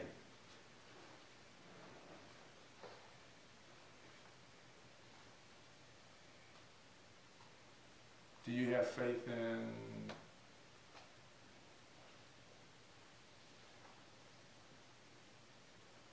a person who has said they've accomplished something like Jesus or the Buddha? Or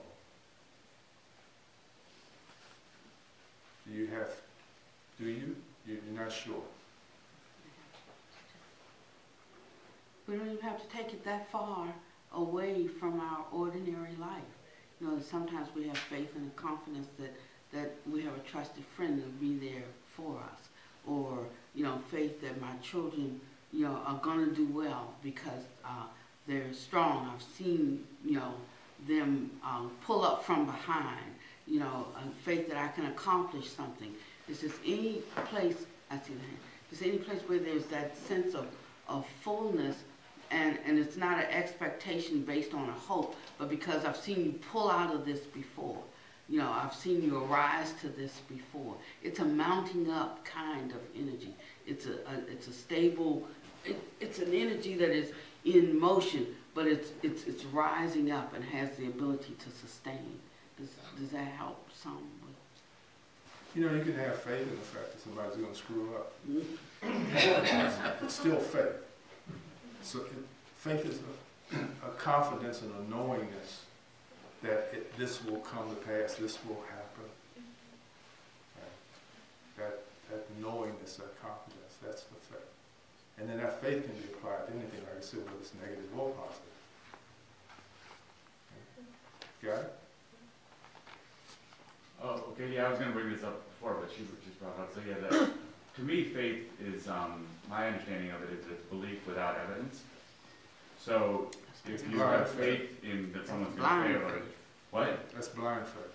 Oh, that's blind faith. Okay, so yeah, I just was wondering if you maybe later you're getting to what it is. I have a problem with faith that as so defined, that belief without evidence. We're talking about experiential faith, that is the faith of inclusiveness. I know it because I've seen it. I've seen it delivered before. I've seen it performed before. You know. So there's evidence-based faith is a different distinction. Oh, absolutely, absolutely.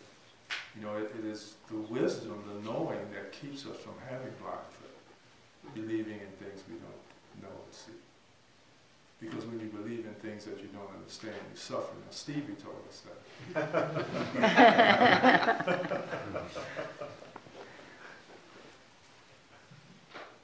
And that's a good point that you bring up, you know, because we have this whole idea about faith and about blind faith, you know, without evidence. But it's like I always point out, you know, like where's the evidence, where's the evidence? But I continually point us to science, you know, just because scientists have not discovered something doesn't mean that it's not there. And because you have operated in something and it is borne out, even though you didn't know how, does not negate it, you know. And later somebody might discover exactly how, or be able to explain it to you, or explain, you know, for instance, I don't know how electricity works. I just know if I pay the bill and hit the switch, the light's gonna come on. You know, and it's not, and it's just, you know, based on when I did this, that happened. So we have to be careful at needing a kind of demonstration in the way, in the ways that if we prove it, it is so, and if we don't prove it, it's not so. Because many things are so that we haven't proven yet, and that does not negate them at all. So we have to kind of be like You know, that is that conceit I, that until I, a human being, can come and explain it out to you and give you all it. Until then, it's not real. That's not really true. A lot of things are real that we haven't even touched yet. And so we limit ourselves when we get it to like we're at the top of the pecking order until we say it's so. It's not so. Yeah. Okay, sorry.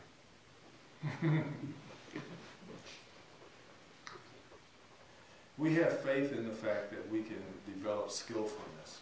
Right? We know that. Whether we're shooting a basketball, playing a guitar, the more we practice, the better we get at it. Well, most people. Some people suck at basketball. I'm one of those people. I don't play basketball because I don't do it well. Staying with your strong suit. Yeah, absolutely. But we do have confidence in tomorrow, right? We do have confidence that the sun is going to rise. Yeah.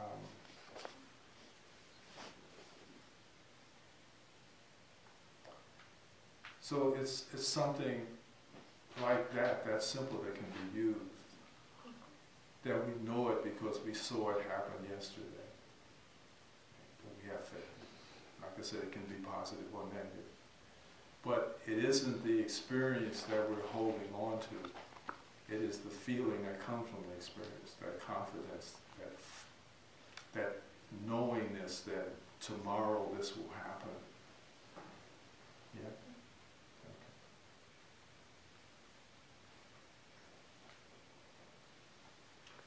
Okay. Good questions. Any more?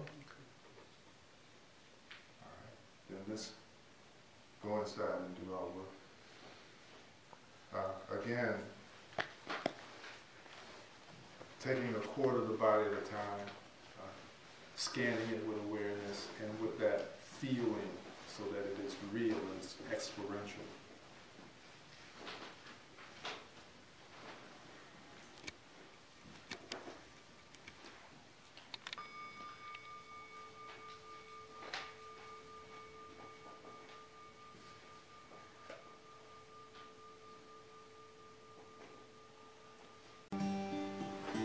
To this life we call mine, then a journey through space for a storyline, more to life than the body can sense, then the mind can conclude. From experience,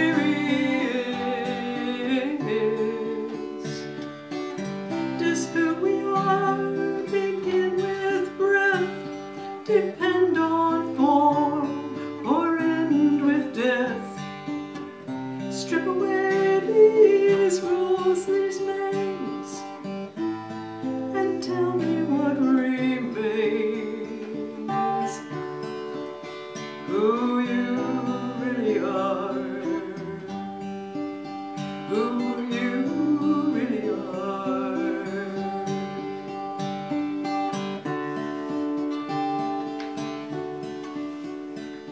We measure success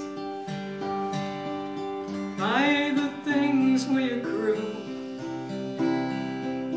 or the bonds that we form, or the deeds we do. These too shall pass. Hard as we try to hold on to form, form will die. Inherent in this dance of form is a chance to see what's yet unborn. The choice to throw this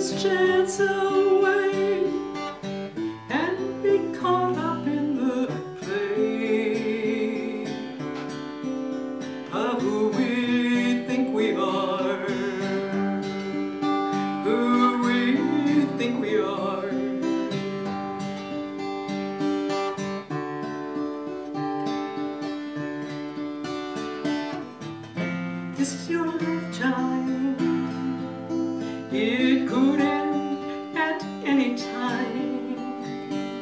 Where's your intention? Where is your prayer? Where is your song? Fortunately, comes a call to be free from this cycle of bondage, this identity, to awake from the dream and finally realize the truth of one's being before the body dies. So before the final scene is past, see the screen on which it's cast. See what's seeing this, me and you, and then you will see who you really are, who you really are, who we really are.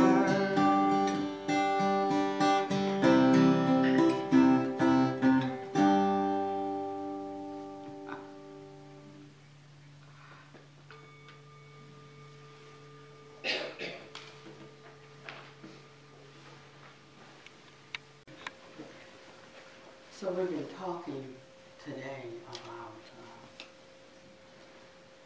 tendencies, about habits,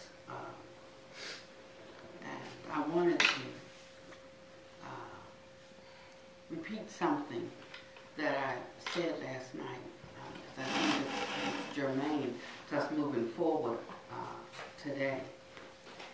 And I threw out the supposition or the proposition that maybe habit is a universal law. Yeah. It's not something that we like create. We talk about creating habits, and on one level, that's true. But habit is something that is established, that we can observe, that that operates. It operates in our life. And if we have a habit that's not beneficial or helping us get to our goal, I mean, the only thing we can do is uproot it with another habit. It's still a habit, but now maybe this one is a good habit, you know. So it's still a habit. It's so when we talk about waking up or being awake, we're talking about having cultivated and developed skillfulness to the point that we have a mastery that's in accord, that the habits that we operate in are in accord with what we want to accomplish in the world. That's all, you know. So this idea of thinking that habits are just some bad tendency is really a biased view. So what if we just started right there with the paradigm shift about habits and habitual tendencies? You know, that there's nothing wrong with them just as long as we line up on the good side of them, you know, something like that. And if we can understand them and we can be in accord with them in obedience to the habitual patterns and tendencies that take us where we want to go, then it's all good. You know?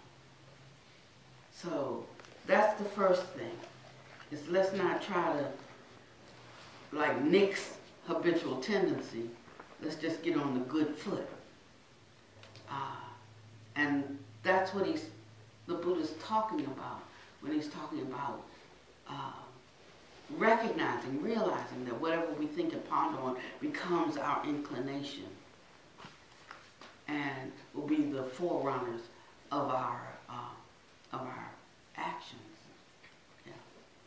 So we can just look at our actions and we get some inkling, you know, of which side of the equation our habitual tendencies are on.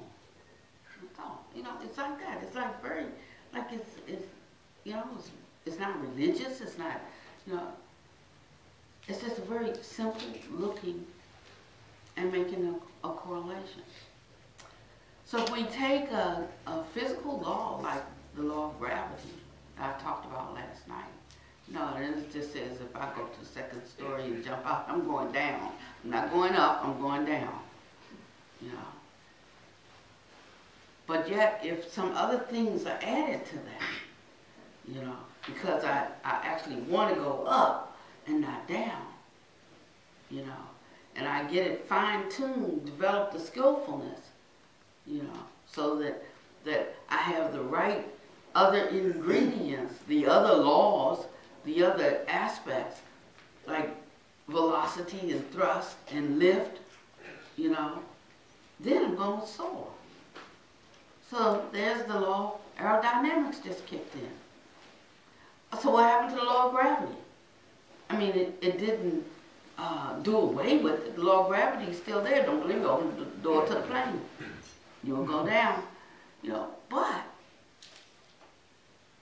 it superseded it in such a way that it neutralized the effect. It allowed for something else to happen. It allowed the soaring. So we may have some tendencies that, you know, keep us earthbound. But if we add the right ingredients, and maybe, you know, if we had known what they were, we'd add them, you know. But if we don't know what they are, then he gave us some instruction. Do we remember last night? He said 2 things were needful. Anybody remember one of them? Voice of others. The voice, right, the voice of another. That means if you don't know, ask somebody. The voice of another and wise attention. That's it. So sometimes we're doing something and we don't even know exactly what we're doing. We're just doing something. And so he helps us to develop, establish the pattern of looking at what we're doing. And then we can, and that's what builds confidence. That's what builds faith, because I actually am doing the right thing, but I know what I'm doing. I know I am doing the right thing. Sometimes we don't have our confidence because we're trying something and we're thinking maybe, I don't know, I'm not good enough, or I don't know, maybe this is not right, or I don't know, and I'll hope it works or whatever. But when we know what we're doing, we have the confidence, we develop more confidence, and we establish that confidence into skillfulness when we actually know. And so he tells us to constantly examine, reflect on what we're doing, to make sure that it doesn't need a little tweaking, or that to make sure that it's exactly what you intended. He tells us all throughout, if we're gonna think things, then maybe it's good if when we're not needing to think about that thing right now, that we establish some way of being in the vicinity of that. So when it's time to think about it, you know, I'm close enough to it that I can really focus on it and I can nail it. It's one reason why they promote silence during the breaks of a meditation retreat. I mean, there's a reason for it, and it's a good reason. It's because we may be going somewhere, maybe getting ready to understand something, to penetrate some truth that like break a yoke in our life, break something open. Then we have a break. And then we run off on that break, and then we start talking and chit-chatting and talking about the work line. Oh, I don't feel like going out there. And before we know it, we've like, that little scent that we were making, completely washed away.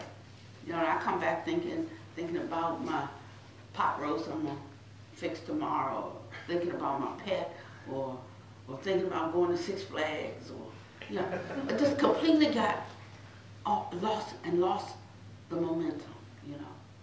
But was almost there at the breakthrough. But then conversation got deflected. And, you know, now I'm back down here again. I can't, what were we thinking? What were we talking about before lunch? I can't even remember, you know, because we've gone off in some other event. So he talks about establishing the capacity to be with someone and stay with it for a sustained period of time. You know, we'll go to school and study something for 4 years, 6 years, 8 years, you know, to be good with it. And that's for something in the world that in 30 or 40 years, you know, we won't even be able to do anymore. And then we'll be thinking about how we maybe used our life in a way that if I could do it over, I'd do something differently. You know, but when it comes around spiritual matters, suddenly, you know, if I can't get this in 15 minutes, then, you know, I'll do something else. Or, you know, my book here, my book is falling apart. I got pages taped up and everything. And 3 people have bought me a new book. You know, and I know they look for it when I show up in their town, and I still have the old book. It's not that I don't appreciate it. I've given them to other people. But I like my book because my book reminds me of how far I've come in my understanding, and from where I thought I knew, and I just needed a little bit more, to where I never realized where I really was. And I'll look in the margin, and as I generally don't let people borrow my book so they won't see my notes. But that's not true. Read this, I don't believe that. You can read that, you know. And it's all over the book. Because when I started in this way, from the experience that I'd had and the life that I had,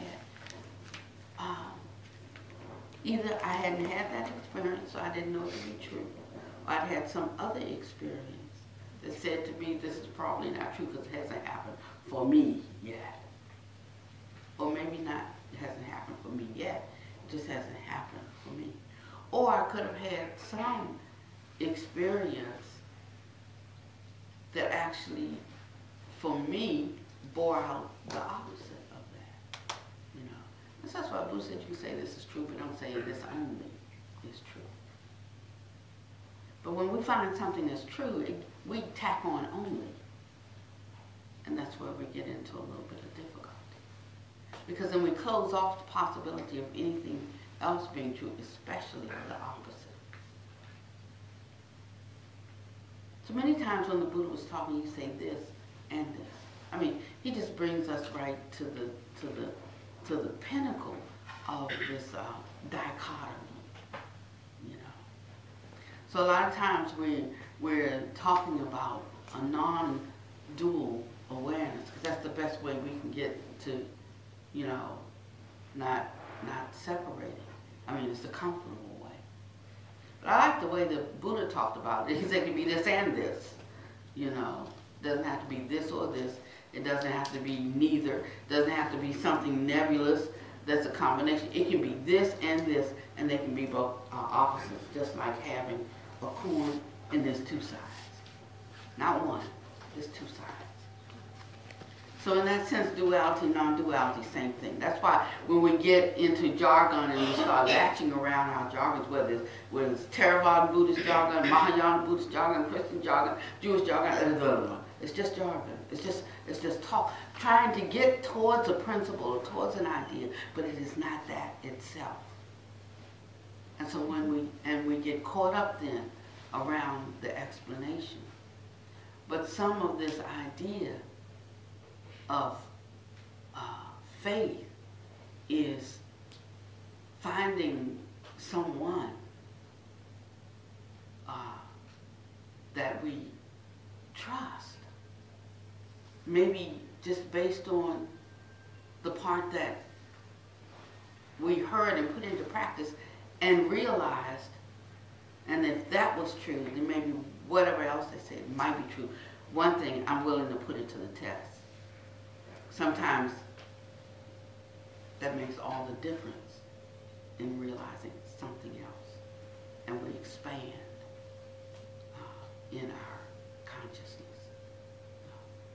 So that is what we are encouraged to do. You know, we don't have to accept the whole ball of wax, but if I'm stuck here, maybe if I follow somebody else's advice and just try it, just put it to the test, I might find that it is useful for me. So we talked a little bit last night about the 7 kinds of persons. And they are the faith follower, the Dharma follower, the one liberated by faith, the one liberated by the Dharma, one who's a body witness, one liberated by witness, one liberated in both ways. He said, when you get on this path, you're one of those. Maybe 2 of those. You know, some of it by faith, because you don't know it for yourself, but you know that what you do know is not working for you, you know. So we're willing to try something else, the advice of somebody.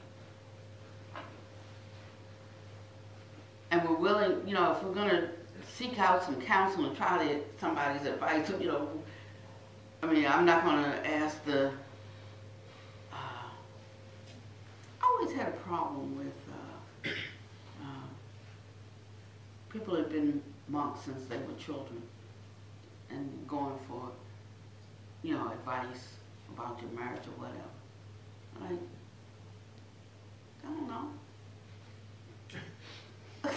I'm not going to ask it. Or the one who's been divorced 5 times. But you know, actually the one who has can tell you something. Can at least tell you what not to do.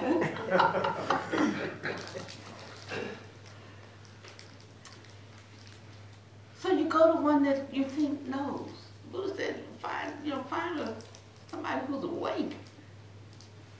But if you can't find somebody who's awake, find somebody who's almost awake. And if you can't find somebody who's almost awake, find somebody who's at least studying. And if you can't, you know, and is trying to put it into practice, even if he falls and gets up, he falls and gets up. But at least he's trying. You know, he knows what to do, he just hasn't quite figured out how to do it. Said, you know, and it keep going and saying, and finally, if you can't find, just find somebody who knows more than you.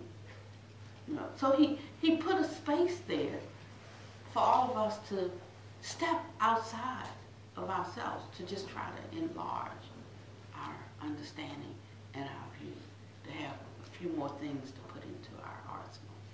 You know. So that's why we come together and gather like that, like this, to try something. Some instruction from somebody that we think, you know, is wise. And he says, and really try it. Don't just take my word for it. Really, really try it. So the first thing we want to try right now is this idea about if you can think of some situation that's not really a comfortable one for you. And when the mind brings that up, you know, it might be difficult right now because you're trying. When you're not trying, what happens? Like it's just bombarding, you know, it's like just coming out of nowhere. That thought's just rising up. You know, I was just doing good, I was thinking happy thoughts, then I thought about you. Or I thought about this situation, and all of a sudden it's right there. I don't even want to think about that. It's like, but it like just intruded into my thoughts. But I want you to take something right now that you really do have an aversion to, that you really do have an issue with, that is painful for you, mentally painful or physically painful for you. And when you have that in mind, just stick your hand up, sorry now. And when that thought or that storyline comes up, what makes it personal to you besides the fact that you know it's happening in your life? What comes with it? I mean, like, how'd you know it was unpleasant? What comes with it? Bad feeling? What kind of a feeling? Pain. Pain. What kind of pain? Tightness in the chest. What else? An undesirable pain. Undesirable pain. What else? Get more specific with it. Sharpness. A sharpness. Where? The heart. In the heart for you. Okay. What else? Headache. Headache. What else? Fear. Fear. So how do you know that fear? How does fear present itself? And what kind of manifestation? Targets. Tightness? Yes. What else? Distraction. Dispassion? Distraction. Distraction. Yeah, head gets foggy. You can't stay focused. You can't like settle anywhere. Yes, what else? Agitation. Agitation. What else? Undecisiveness. Okay, great. What else? So see, the reason why I'm having you do this is so that you can recognize what comes with it. And what comes with it is a mental feeling or physical feeling, or mental and a physical feeling. That's how you know that it's there. That's how you personalize it, by its presence in your body or your mind, right? Yeah. I mean, if somebody else's story, it's like right here. I mean, it's close to me because I feel for you, but it's not here. It's not here. But the closer you get to me, the closer we get, the closer it gets to in my body, in my mind, right? That's why we feel pain over the pain of our loved ones, or over some catastrophe, or over some loss. Almost as if we experiencing it too. This notion of mine, they are mine. And they're that close to us. And so the Buddha talks about this me, my, and mine. And how it causes our pain. It's nothing in this life is worthy of being considered me, my, or mine. Now, that's the most ridiculous thing that I've ever heard of. I mean, if I'm not me, who am I? That was the first thought that came to me. If I'm not me, who am I? And he says, well, if I've already told you that you're not you, then if I tell you who you are, I mean, are you going to know? He says, no, it's through a direct experience that you will come to understand what I mean when I use these words. You'll come to know. I asked Maureen to sing that song, Could There Be More? You know, to this thing we call life. Could there be more to what we call me? I mean, how do we come to know who we really are? And so the Buddha takes us on a journey of exploration, but it's an inner exploration. He says, cut Pannavati open, what will you find? You won't find Pannavati inside. You might find blood and guts and tissue, and, but you won't find Pannavati. So let's just take that tissue and cut that tissue open. What will you find? If I open my liver, I won't find a liver in the liver.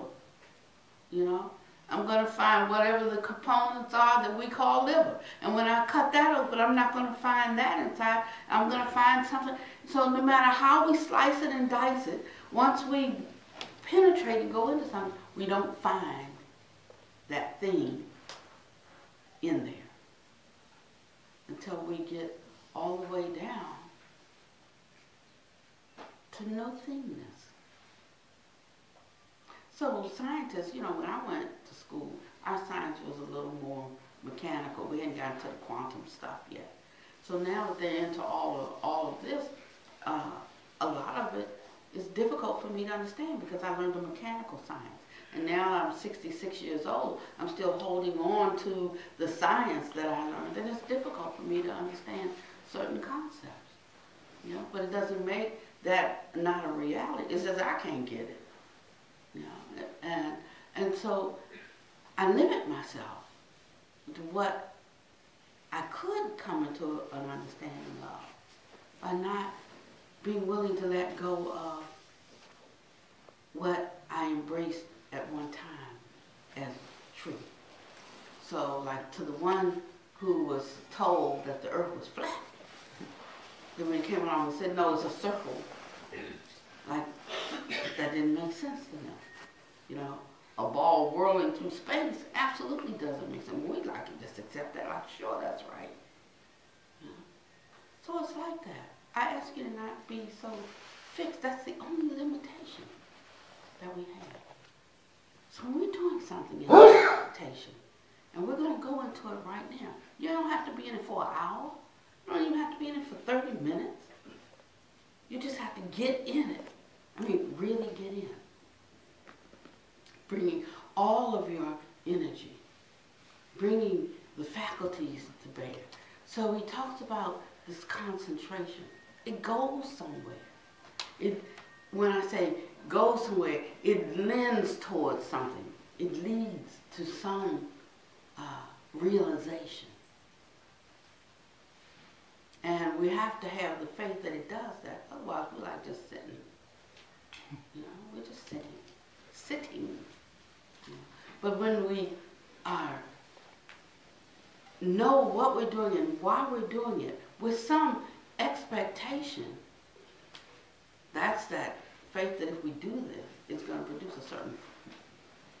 And we're staying right with, not like, I don't think it's going to work, I don't think it's going to work, I know it's not going to work, I don't even believe this, but just with some conviction that this is worth doing, you know, then we can get something out of it. So concentration is about finding or selecting, choosing an object to put our focus and attention on. And when we put our focus and attention on it, we're doing it to the exclusion of anything else. Like, yes, I hear the wind chime. You know? So this internal base is making contact with the external base. Consciousness arises. So I know what that is. But you know, I'm not interested in that right now. So I'm not going to split my attention between here and, oh, how beautiful that sound is, or the wind chime. I'm not, that's not what I'm doing right now. So in the beginning, we may be distracted when we start to meditate. And we have our object. And something else comes to us through the connection, the contact of the sense gate. Something we feel, something we hear, something we taste, well, we shouldn't be tasting anything. There's something we see, something we think, because he includes thinking he includes the mind as a sense gate and thinking as an object. You know? So we get most distracted in meditation not by what we see, because most of us close our eyes, but by what we feel, like, oh, that pain in my knee, by what we hear, some sound, some cough, some fart, something. But primarily by what? Yeah. By thought. Grabbing hold to the thought that comes by. Well, here's the first thing. If the thought arose, came by, then it can't be mine, it came. becomes mine when I grasp hold of it and say mine. So if we can purpose to not grasp around any thought that comes, it might be hovering out there, but I don't have to turn my attention to it. Just let it walk on by. Just move on by. That's the first practice, because I'm staying here with my object. Now, something happens. He said the best way to do this is with applied and sustained thought on the object. That's why the applied and sustained thought is there, the thinking, because the mind is going to do what it does. Its job is to think, and it's going to be thinking. And so he says, okay, so I'll give you something to think about. Bring all your attention there. But I mean, fully. So if I'm turning my attention to the breath as an object, it doesn't have to be the breath. It could be anything. Because the breath is always with you. You don't have to look for something. The breath is always right there. And so if I turn my attention to the breath, the only way I'm going to keep my attention there in the beginning is if that thinking mind that's always thinking, if it thinks about the breath, thinks about the object. So I'm breathing, just naturally, not doing any kind of pranayama, not doing anything, but just breathing, just like we were a few minutes ago, for all of us who are still alive now, just breathing. But now my attention is on the breath. And I'm not, okay, so what didn't I notice about the breath a few minutes ago? Well, I can feel the coolness when I inhale. How does it feel when you exhale? Not a trick question. How does it feel when you exhale? Warm. It's warm. Warm in exhalation. I notice that when I inhale, it has a certain duration, but when I exhale, it seems to have a little longer duration. It could be, the other way around. I mean, like the real observation, not like we have the same observation about everything. But I'm just noticing. I'm like intently noticing. I'm bringing all of my faculties to bear, honing my skill at being extremely, ardently observant. So, what else do I notice? I may notice that it's shallow, or that it's full-bodied. I may notice that it's smooth, or that it's coarse. Well, the last breath was smooth, but this one is a little choppy. It's just allowing, giving the mind a place to go, to do its activity, to do its thing, right there with the breath. But something happens when I do this. First of all, we notice that the mind starts to settle down. It's not needing to hop from thing to thing. It starts to move with the breath. You notice that the body starts to experience some heightened sense of pleasantness, sort of like a pleasure. So something is happening. Just this act of breathing and turning the attention to the breath is causing something to happen in the body. There is a chemical reaction. Endorphins being released, giving me a sense of well-being. Even if they didn't know the science around it and hadn't, I don't know if you can see an endorphin. I have to ask a person. But, I've never seen an endorphin, but I know that when I do this, this is the result. Right? Yeah. And so I start to enter into some heightened state of I don't like to use the word relaxation because that's not exactly it. Because it is a heightened station. So there's a sense of well-being and peace that comes that's a little different from relaxation. Because relaxation has sort of a repose with it. It has a sort of a floppiness with it. But this is ardent. I mean, you are alert. If that one word I use, that would be it. There is a certain alertness.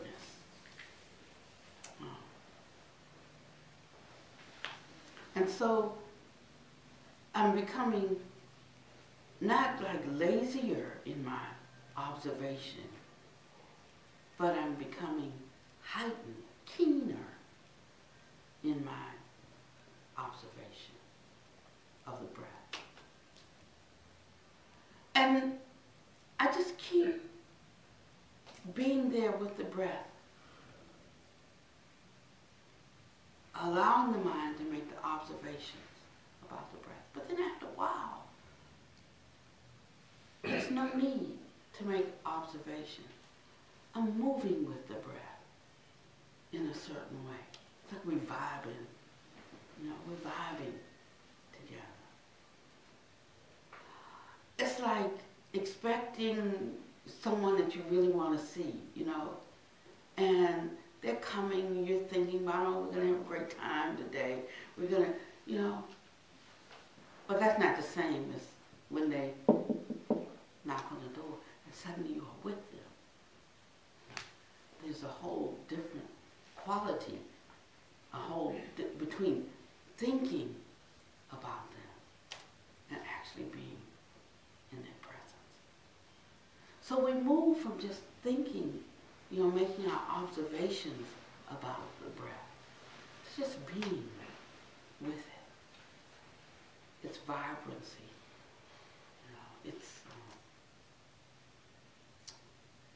its flow, its rhythm. And before we know it, something happens. There's no longer the breath and me observing the breath. There is just this unified experience. So it's like that. It is not me and the breath. It's not me and the breath because we're unified, and it's not me and the breath. Suddenly it doesn't even become necessary to even discuss which one of those it is, because that's just so much blah blah. But it's about the actual experience, you see, and that changes everything. So I liken, I'm not so old that I don't remember some things, but I liken meditation. For me, it was it's like going to meet my lover. And when I'm there, giving them my full attention, my full availability, and wanting, the purpose for our coming together, to experience that union, to experience each other fully, and find myself lost in the breath, lost in the presence of the other. I mean, like when Rumi writes something, it's so beautiful because it's like this. Now we can just make it as mechanical as we want if that turns you on, that floats your boat. But what I'm saying, there is something magnificent and something extremely intimate and all-encompassing about this practice. It's not just a head trip, but it engages the head and the heart and its full body. That this kind of right meditation, like right it's not just sitting out, watch for 15 minutes and we're going to sit. You know, and then we're going to sort of monkey mind and stuff like that.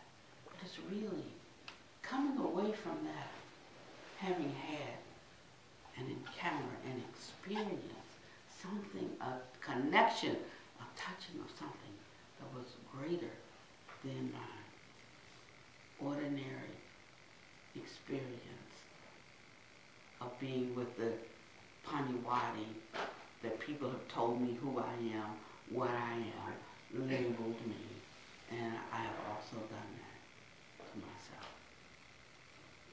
So that's the first experience we want to try. And just see what happens in 5 minutes. And if it can, change your experience. So we just sit comfortably. And the reason we normally sit upright is just so that the body won't be too relaxed and that we don't become sluggish. Because our objective is to become alert, awake. And I always say that if sitting on the pillow is going to start hurting in 3 minutes, get in a chair. Because it's not about looking like an Easterner. I mean, most of us tried that for about 30 years and we ended up in the chair anyway. So just sit in the chair. But it is, you know, this is not the no pain, no gain thing.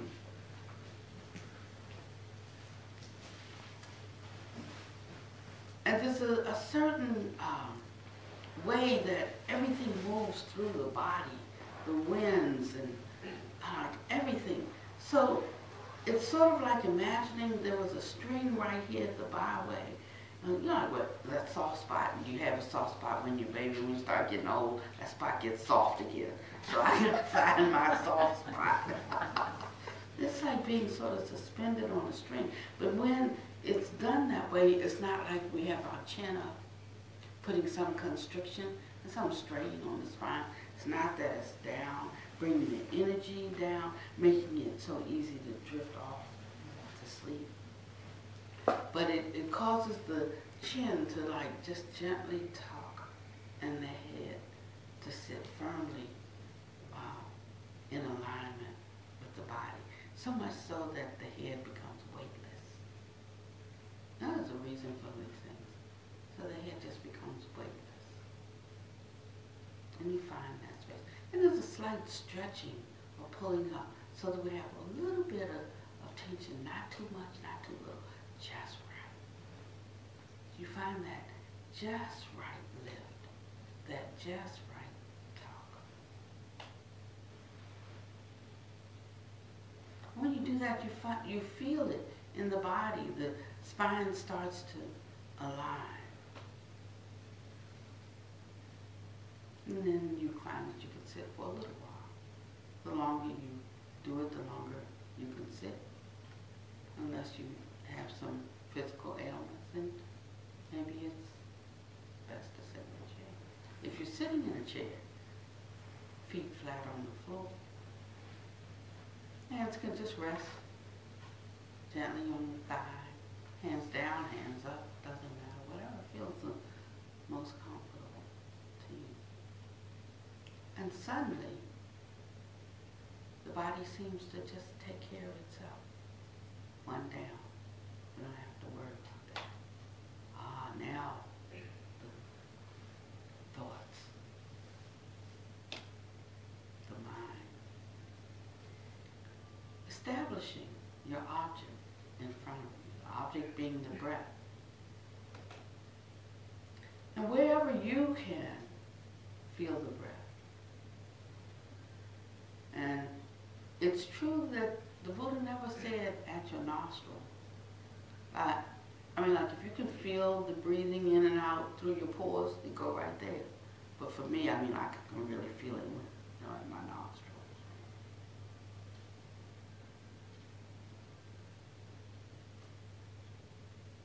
If you can feel it in the belly, go with that.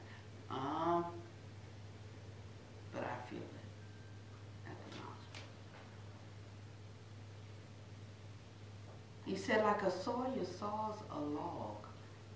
And although he saws backwards and forwards, the blade moving across that log, going back and forward, he said, but his eye is fixed right there where the teeth of the blade meets the log. So his head, his attention is not going back and forth with the saw, but his attention stays fixed where the teeth, the blade meets the wood. And he saws. And likewise we breathe in and out, inhalation and exhalation, yet our attention is fixed. One spot where we feel the movement of the air.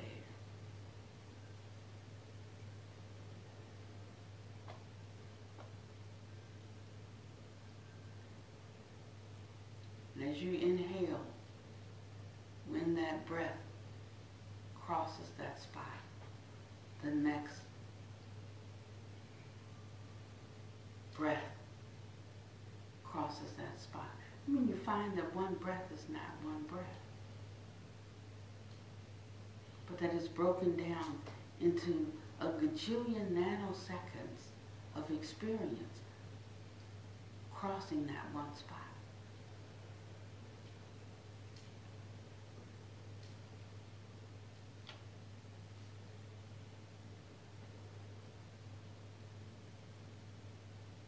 So in one breath we can have 1,000 experiences.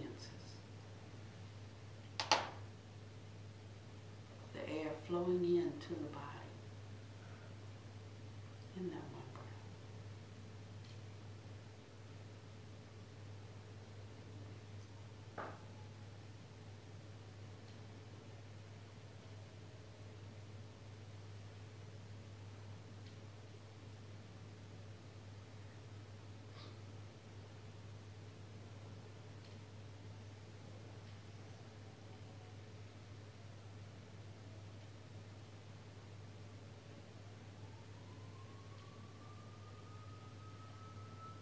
Right now we begin to recognize some tightening around the activity.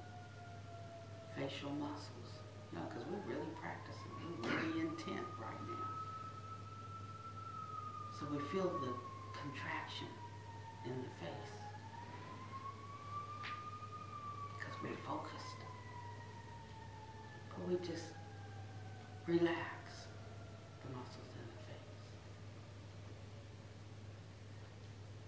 Still keeping our attention on the breath.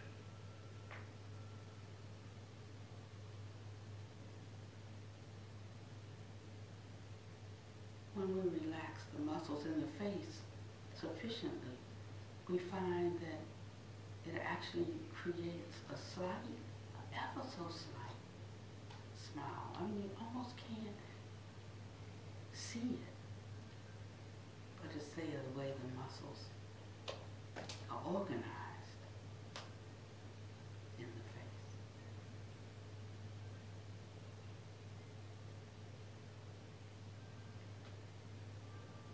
It takes a lot of muscles to turn our natural smile into a frown.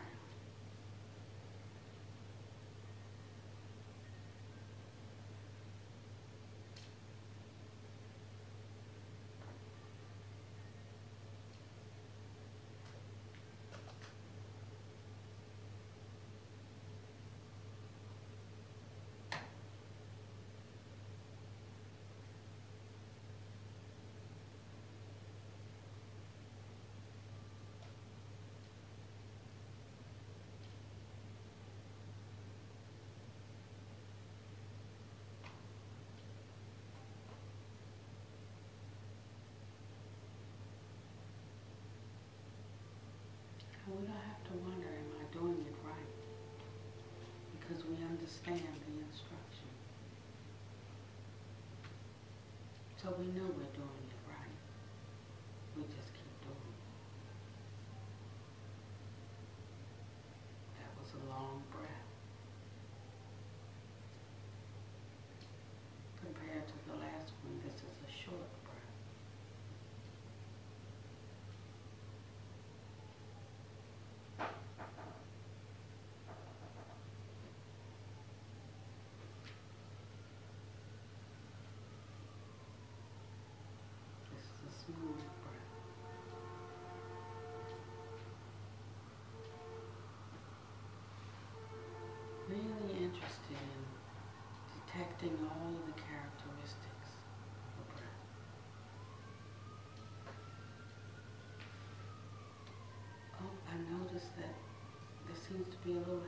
hesitation or pause between the inhalation and the exhalation.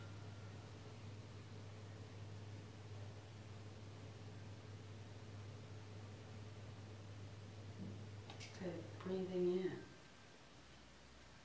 I train in joy. Breathing out, I train in joy.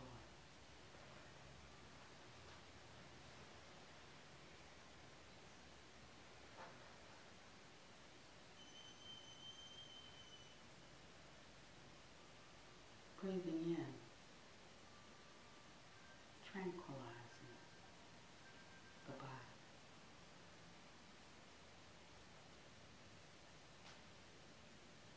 Breathing out, tranquilizing the body.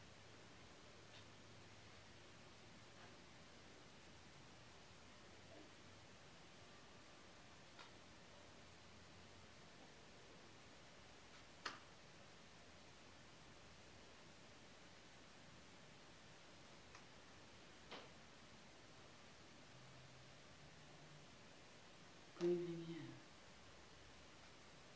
tranquilizing mental formation.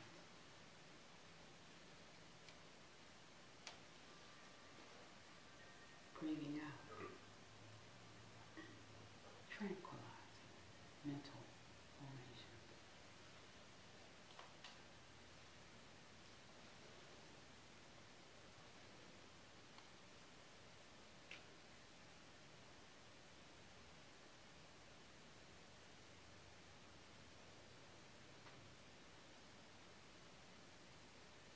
I know this feels good to come out now. So, how was that?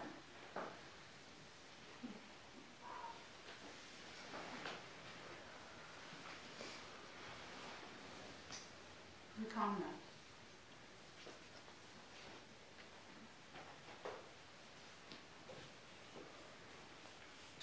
I think that's the way it should be done.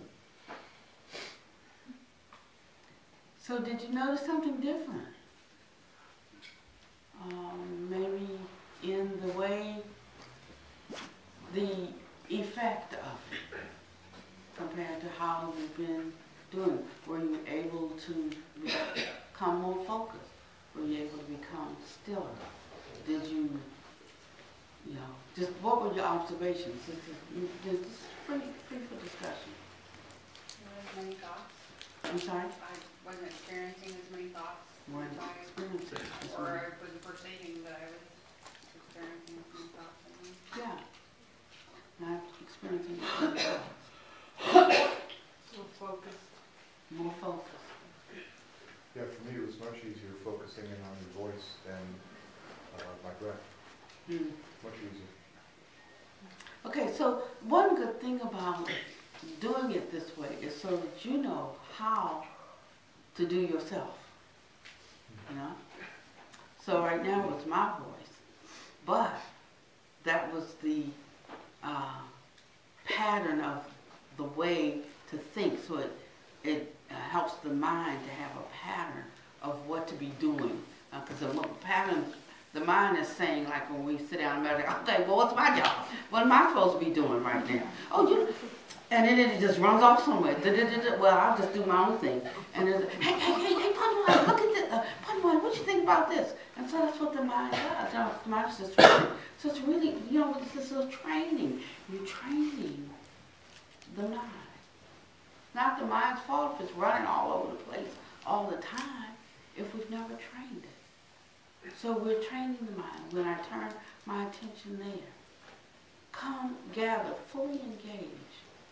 Right there. But what happens is, did you notice, maybe I didn't give you enough time because I wanted to see if anything was working first. Okay. How quickly you can settle down. Did anyone have a sense of the body becoming lighter, not as aware, of the body being there? So when we talk about, meditation for pain management, like body and physical pain also produces a mental pain, But there is a space that we can train ourselves to be in that reduces that pain. Oh, I just thought it was emotion and said I want to say something. That reduces that mental pain. But we have to be fully there, 100% right there. And we have to be able to stay right there. It's like training the puppy to the paper, The puppy runs off, you bring back, put him back on the paper. Runs off, you bring back, put him back on the paper. But if we train the mind right, just gently guiding it, just guiding it, then it knows immediately. It doesn't have to run off and we get it and bring it back. We can train it from the get-go to stay right there. So if you read, I think it's, 119? 118? It says breathing in.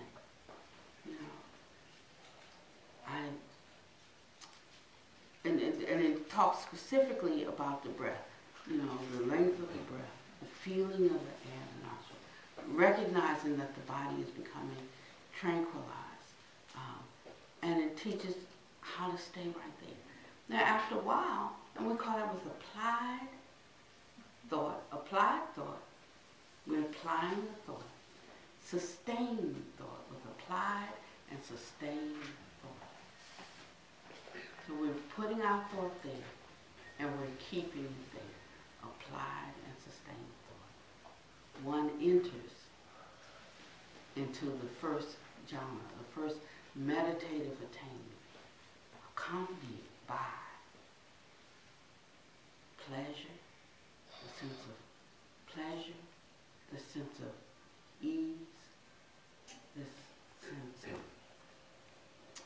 confidence, a sense of stillness, a sense of security at what I'm doing. That it is having a benefit. And this is not falling asleep. Did anybody notice that you become heightened? There's a heightened sense of awareness. So get this idea of relaxation, like that one could be a hindrance for you because it's a heightened sense of awareness. And coming out of meditation, you're crystal clear. And everything that was around you that seemed to be so foggy before, there's a certain sense of clarity because you are still. And in that stillness, you can really see what's moving.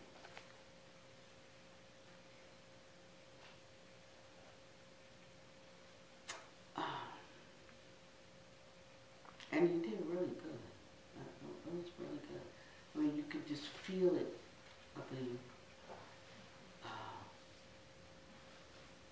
it was like the availability of clarity. Different people would come to me before we sat, and they said, I feel like just like mentally foggy, developing concentration clears away the fog.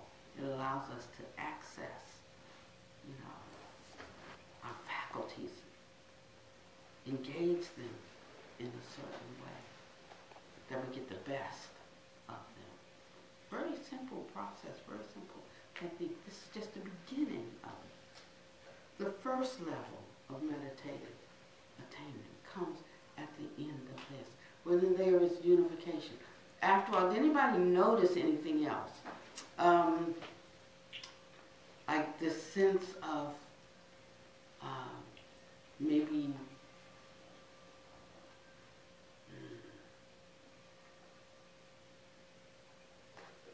motion, maybe a sense of motion, a sense of movement, a sense of colors swirling, all of that is because chemical reactions are happening in the body. They're happening fast too.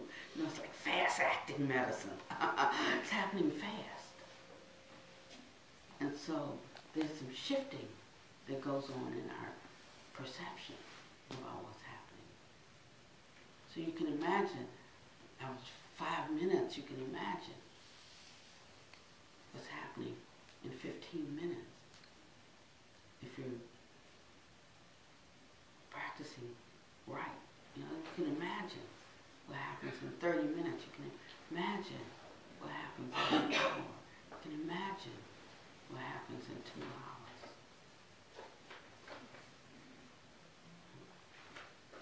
Okay, so noticing that the body begins to like fall away is kind of the way that we speak of it.